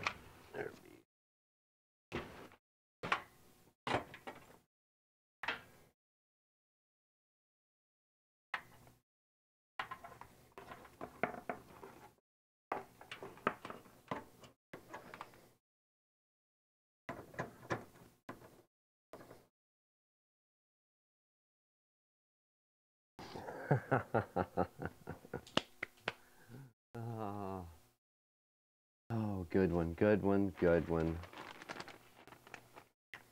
Not equipped to handle it. Not equipped to handle it. Alright, let's think about this. Where is our DVI? DVI ports I love because are we still getting sound? We are, okay. DVI ports.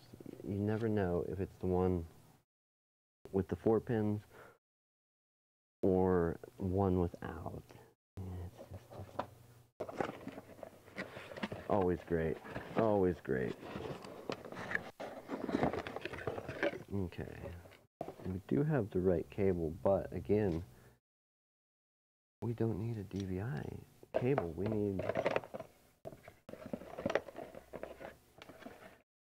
need the one without the pins, and what we have has the pins. Our adapter.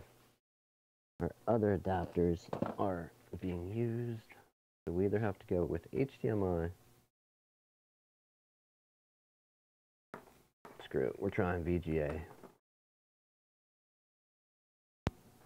The port that reminds me, it looks like it's kind of broken. We'll go with, well, yeah, of course, we'll go with that one.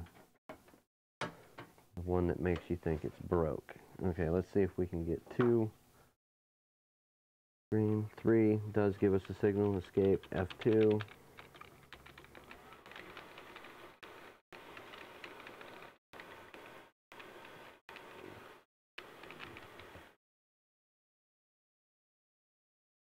Alright, F8 on Asus is BBS pop-up, so let's go ahead, escape, exit and save changes.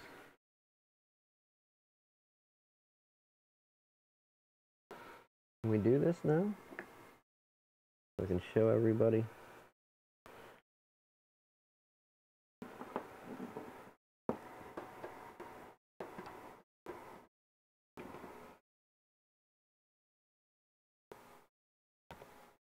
Let's try that.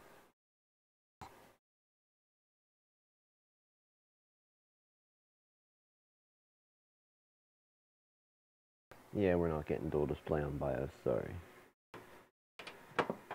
Alright, back to it. Save configuration changes and exit now. Hit OK, and F8 is going to get us our pop-up menu.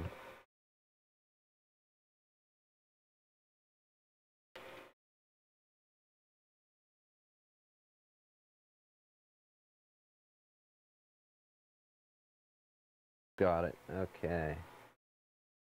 Finally. We're there. This isn't great for the KVM, but you can see it there. We're booting. SanDisk. Let's see what happens.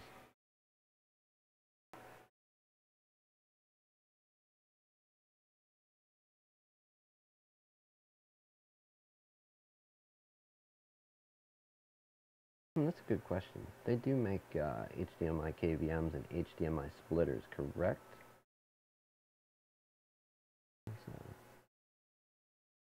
Alright, let's go with the black screen and see what is going to happen next. So, there's that. Back at it. What do you do?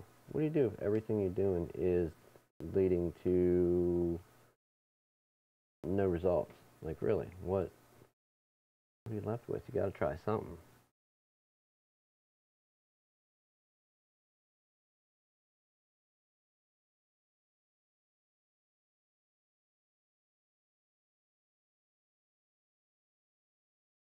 Back to the bird's eye view.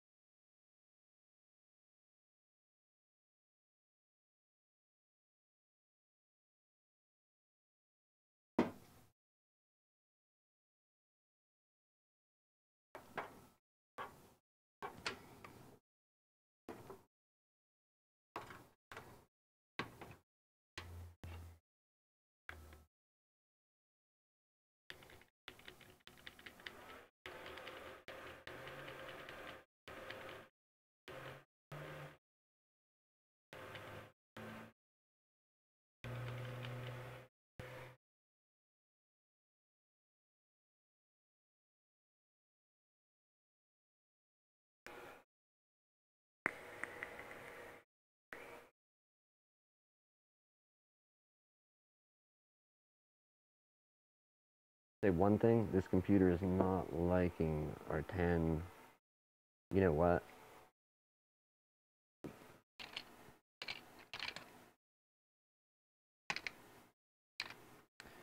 What am I thinking? I wish there was somebody here to slap me sometimes. Okay. Not gonna work. All intents and purposes, not gonna work for our system. We're running older hardware. In other words, we're running older, non-UEFI hardware, trying to install from the UEFI. Yeah. Alright, so when you find a Phillips, the lesson of today is when you find a Phillips, grab a Torx or a wrench, a socket. Don't use what you need. Let's see if this works any better. Oh my goodness. Long day. Hopefully we're toward the end of it.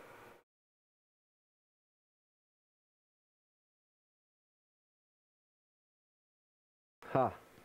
Okay, we'll just leave it there. We're gonna jump the camera up. That is our Windows 10 setup 64-bit, 32-bit screen.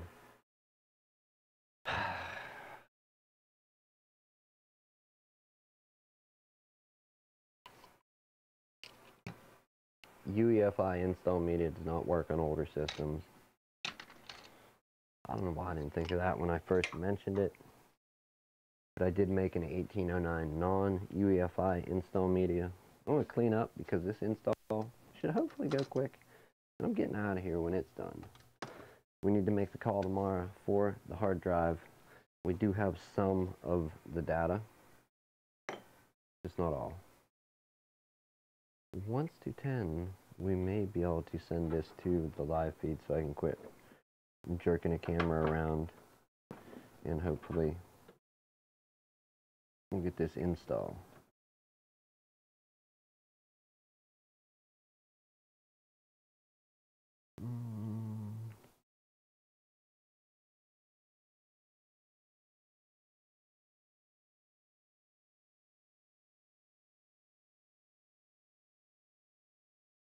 Yeah, sorry people.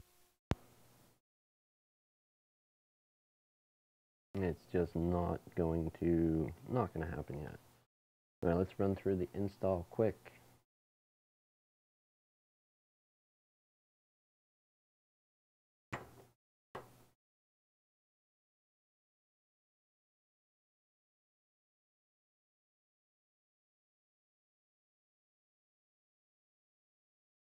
Can it switch?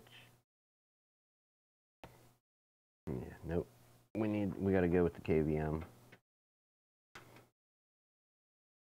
Thought maybe it would switch over the video signal. It did not. So let's rip through this, get it done, and get going.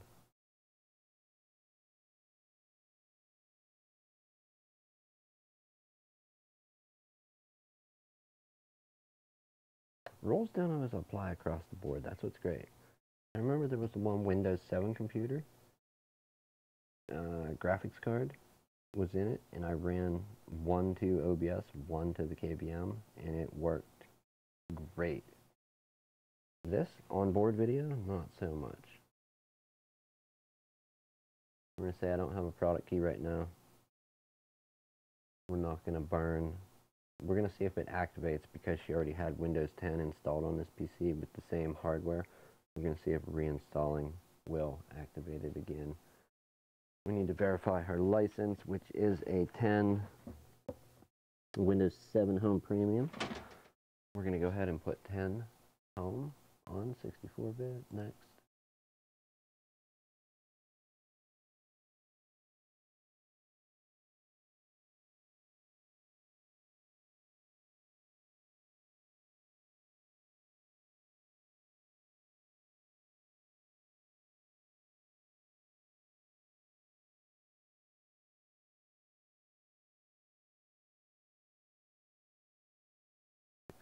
You're kidding me. 7 partitions.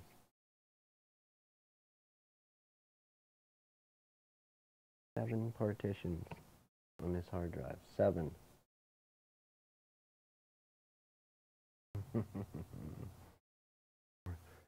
we're getting the shake. It's time to go.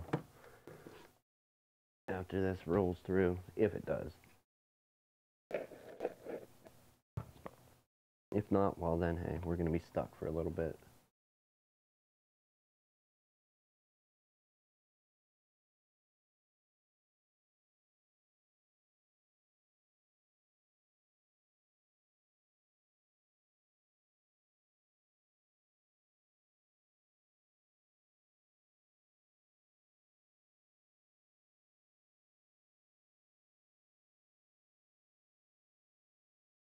Alright, all partitions. The drive is basically at a point where it says drive 0 unallocated space. It's the whole 500 gigabytes. I'm going to click next to let it do what it wants with that. It'll give us a few hundred megabyte, maybe 500, 250, I forget what, a 500 megabyte for Windows 10 maybe. The boot partition, and then we'll have our reserved hidden partition, and then also our system, which is going to take up the rest.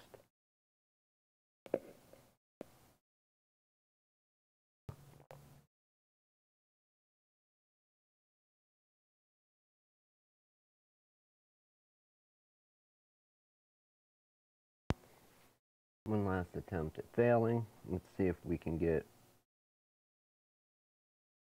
our video to come up.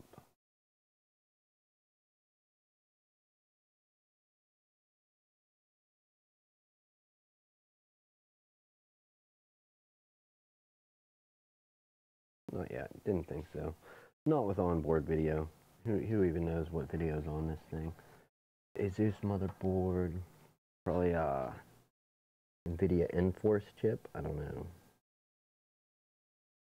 P5QLVM EPU. Yeah, who knows?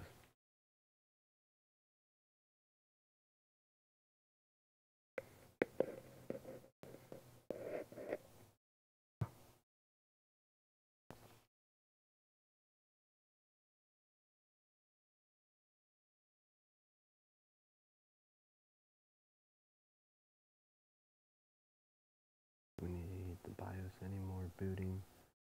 No, I don't think we will.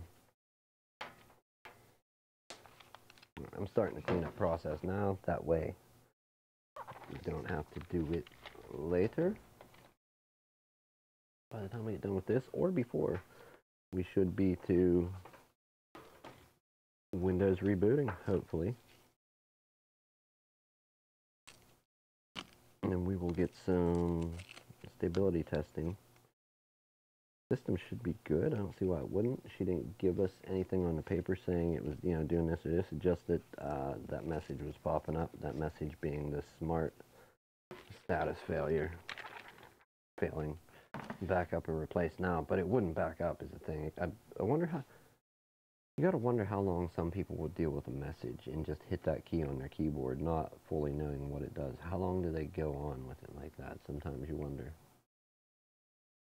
83%, and we're gonna, when this reboots, we're gonna send it out to OBS. So let's get that part ready. We are plugged in.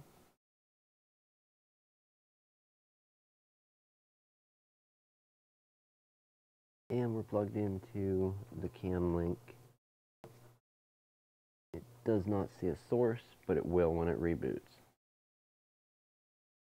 96% of getting files ready for installation, and then we have a little bit for installing features, updates, and then finishing up.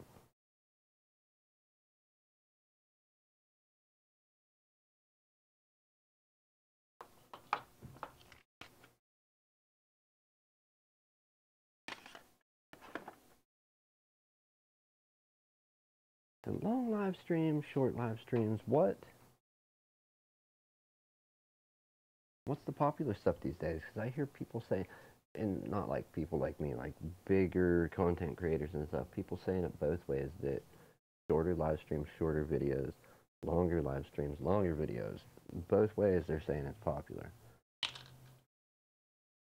Some of the stuff just doesn't happen quick. That is the way. All right, rebooting. Let's unplug our VGA cable. We're going straight DVI. And there we go. It's up. For how long? Who knows? Pray with me, people.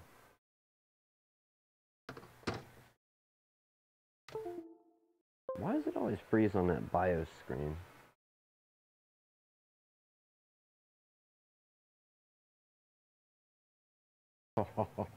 Did it do me like that again? I need the, or did it just freeze on the BIOS screen?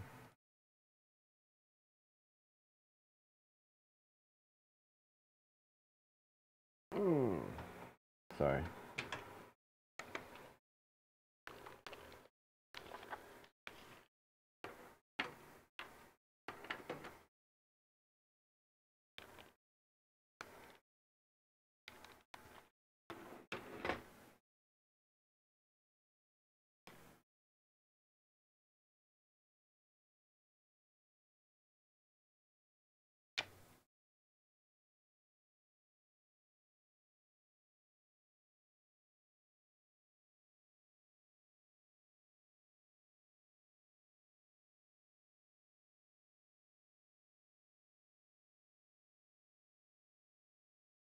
There we go.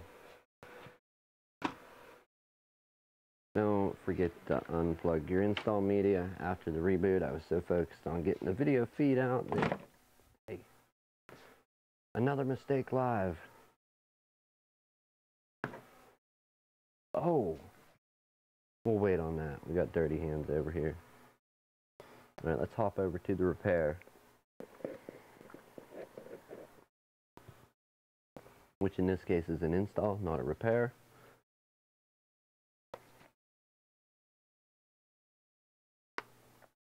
I don't know why the Windows install, the first part just doesn't like running through my cam link. I thought maybe I did it from the laptop's HDMI port. I'm not certain, I don't know.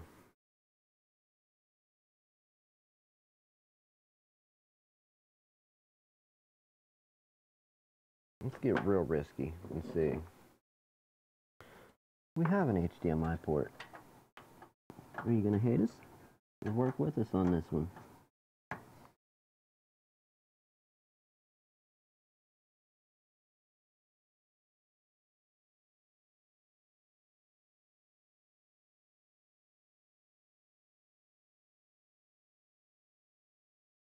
Nope, not these old video signals, people. I am telling you.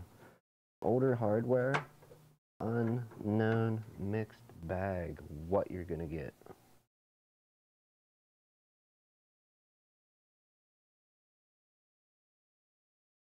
No idea what you're gonna end up with if you try and switch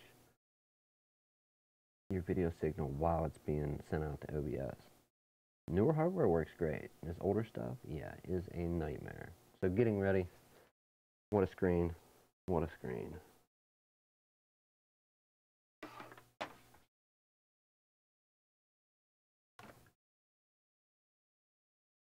Alright, so tonight has been awesome. Quite the experience with attempting to get a hard drive to cooperate with us a little bit.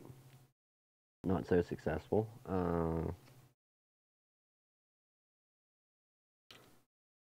She's gonna have to send that out to get.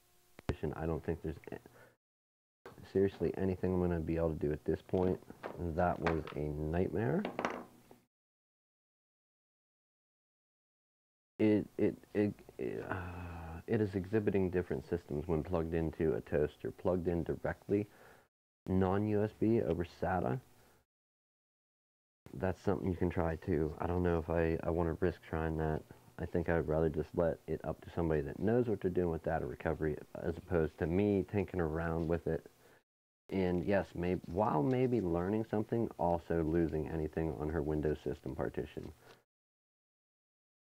I love figuring stuff like that out.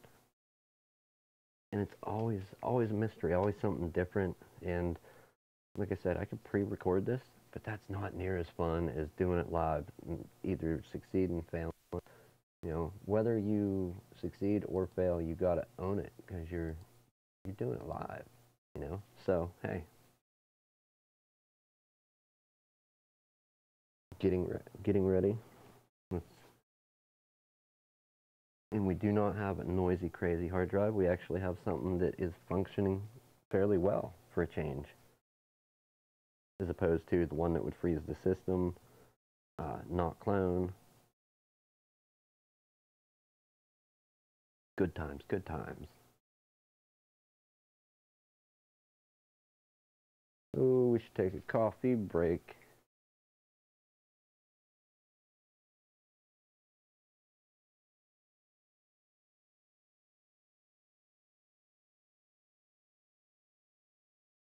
How awesome is that? You got a black screen. I'm watching a YouTube feed here for a moment. I usually try to pay attention to it, but I didn't tonight. It got a little nuts. But I'm watching. I have the whole black screen's black, getting ready with the Windows logo, and then my dumb signature thing in the bottom right corner. Like, really? Yeah, really. That's it for right now. We'll take my ugly mug back off the screen. Back up your data. That's an important lesson. Definitely. An important lesson. And have back it up in more than one place. Like, don't just make a partition on your hard drive and then keep it only on that partition away from the Windows system partition. Have it on that partition, have it backed up to some external media. Let's see if this is going to run right through. For some reason, flipping from the BIOS always, excuse me, hiccup there, always locks up. We're going to be on some other screen by the time I get this refreshed.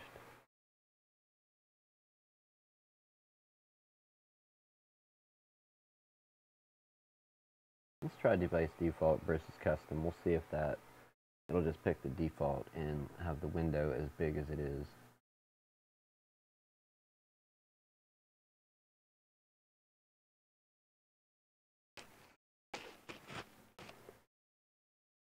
Alright, let's pack up the camera.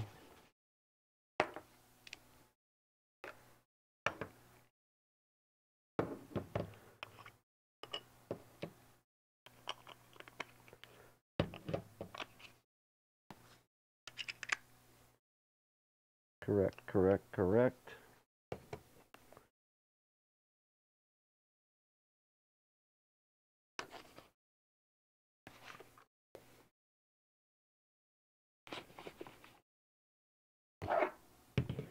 I think that's going to wrap up today's train wreck or circus. Oh boy, look at that. A train wreck on a Tuesday.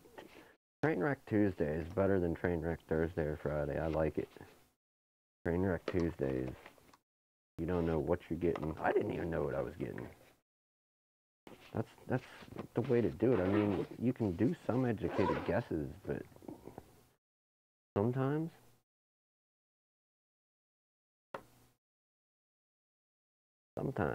you just really do not know. Take, for example, this fine specimen. We'll set it up. This fine specimen, we kind of know what's going on with it. It doesn't drive quite right. So a broken gear maybe? Maybe the main pinion gear that drives it came loose off of the brushless motor. We don't know. But we're going to be repairing that real soon. So back to our Windows install.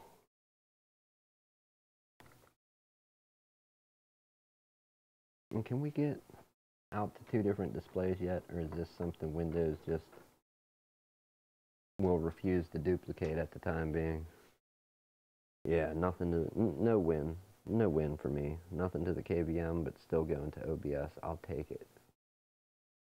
I don't think we can get that until we get to an actual desktop and duplicate the display.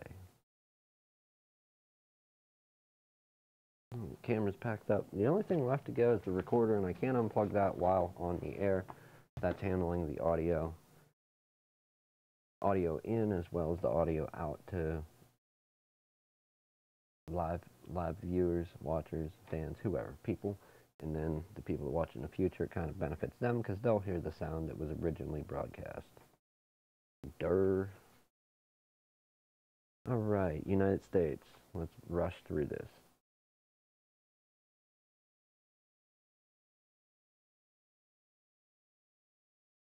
US.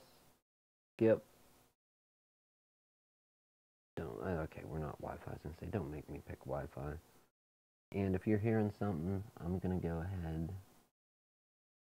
Where is it that one?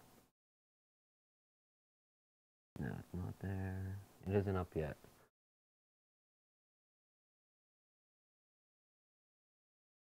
I should see it lighting up the audio if my computer's taking audio in. We are going to go with what's this person's email? Okay, so it is something not common. So we will do an offline account. Wrong Mies. We need a different Mies. No, we're not signing with Microsoft. And whoa, what happened? Ha ha ha! Oh, is it going to duplicate it? It is. It is. I got one to OBS, and then I got the one to the KVM. So wild. Okay. getting some drivers, it seems like. Let's go up here for a moment.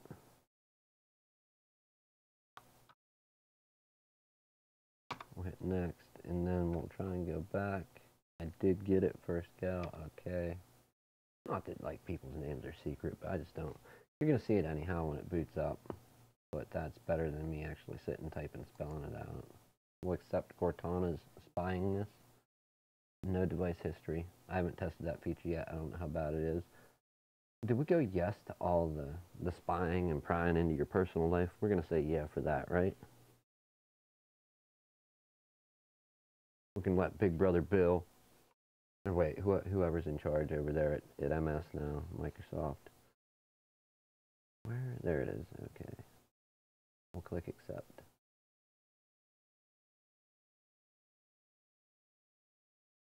Why, hello. How are you? All right. Great. That's awesome. If I don't have to do much, you handle it. I will dig it. Several minutes? What? You're a fresh install. How dare you?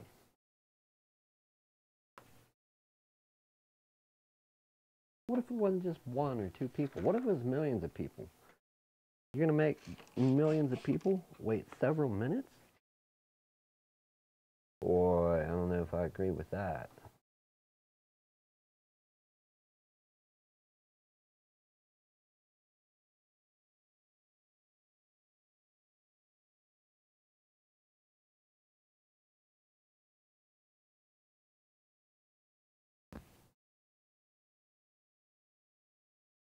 We just went a little,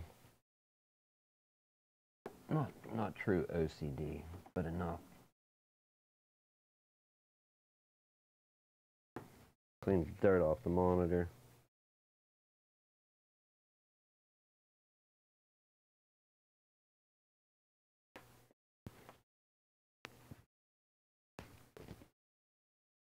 I did change the audio today. Hopefully it sounded somewhat better versus that loud booming in your face as to what I had it. I wish I would have thought about it sooner rather than doing however many videos with this loud, crazy audio and real sketchy stuff. Our other project for the day, me and my friend Dave did. You kind of saw that a moment ago. Boom. I like it. Now, is it split? It is. Okay. Let's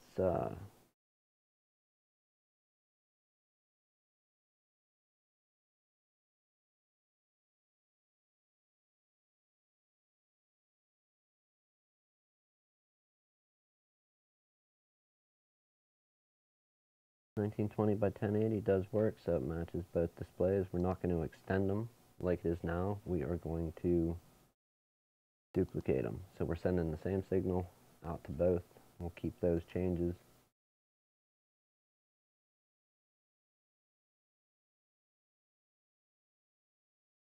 I didn't know that I changed the scaling factor. I didn't. Sure, why not? Let's sign out. Oh, of course not.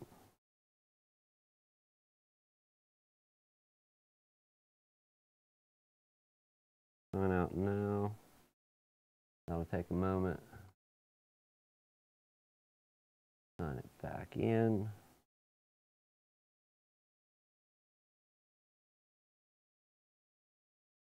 Okay, and we're back. So far, so good. The system seems okay. Actually, I can leave that up because I got two monitors now. I can just see the other actual start button. But we won't know about the system until we get some testing done. We're going to go ahead. Specs. Core 2 Quad Q8300 at 2.50 gigahertz. 8 gigs of RAM on a Core 2 system. That's awesome. That's real awesome. 64-bit. Will handle a 64-bit instruction set. Windows 10 Home version 1809. There's a couple ways here. We'll show you anybody that catches this now, later. Few ways you can get your Windows version. Right click your start button on Windows 10, go to System. You can see it there. If you're more of a keyboard person, rather than click, you can Windows key R and then do Win, V-E-R, no spaces. And you'll get this nice little window that'll tell you all about your version of Windows, the OS build. I'm not real concerned with that. Sometimes you have to be with when you run into problems, but mainly your version, 1809, 1803, 1709. There's two ways to get to that. Right now, we want control panel. Because I'm leaving and not doing testing now, we're going to go in and change a few things.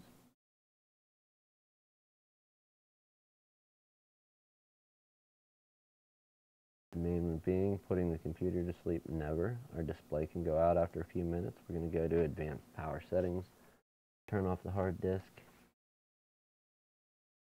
never.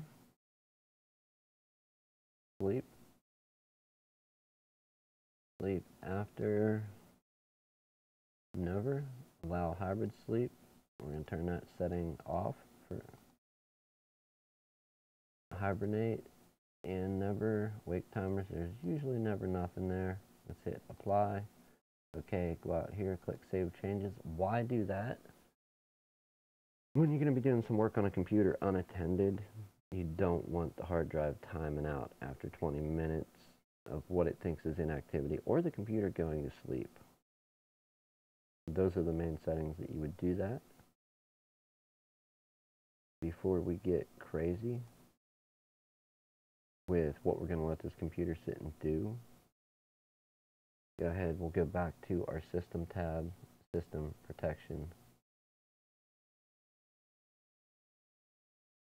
On the System Protection tab, click on Local Disk C here. If it does not, once you click that, if it does not highlight Create for Create and Restore Point, go ahead and click Configure, turn on System Protection. You can adjust the slider, but I normally don't. I let it do what it says as it creates restore points. They will be, the old ones will be deleted, older ones. So let's click apply there. Okay.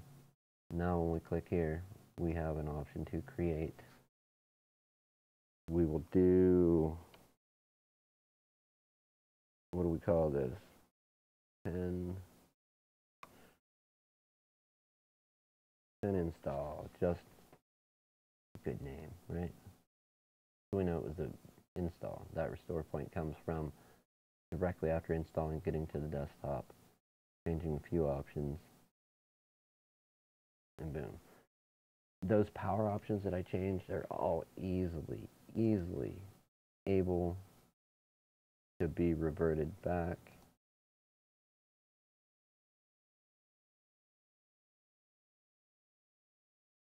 Let's go when to turn off the screen or when the computer sleeps. Restore default settings for this plan is how you change all of them back, which is good to do after you're done letting the computer run while unattended to download updates or whatever you're trying to have it do. That being said, let's check our activation. And scroll down. System info.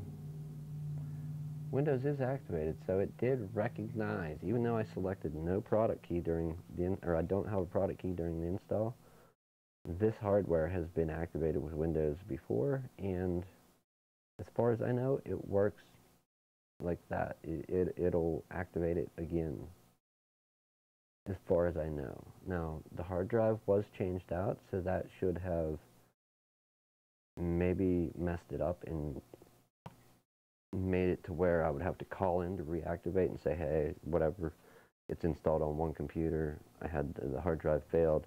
I don't know. I don't know why it worked. I just know that it works sometimes. So there's that. Windows is activated. Everything else should be good to go. We'll check our device manager quick.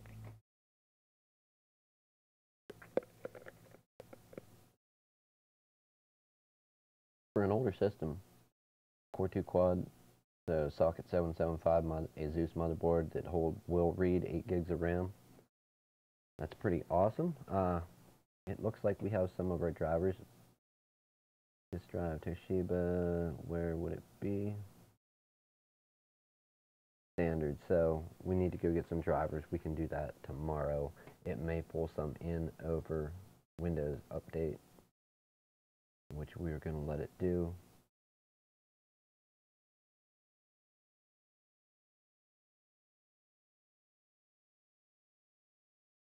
And we're at Update and Security. Check for updates. Let's see what there is, and we're going to let this run. So now, after changing those power settings, like I said, the computer will not time out after 20 minutes or that half hour. It won't turn the hard drive off and go to sleep, and then this update process would continue when you wake the computer back up. So let's leave it at that. We're going to stand our we're going to let it lay down for the night. I think it'll be okay there. So let's look here. We've got quite a few updates pending, installing. Good. Okay. We're going to let that roll, people. That is massive failure. I mean, I guess we didn't fail if you look at things. I call it a failure because I couldn't get any data from the system partition. We got an ID cable that's not going back in. And our drive failed, or is failing.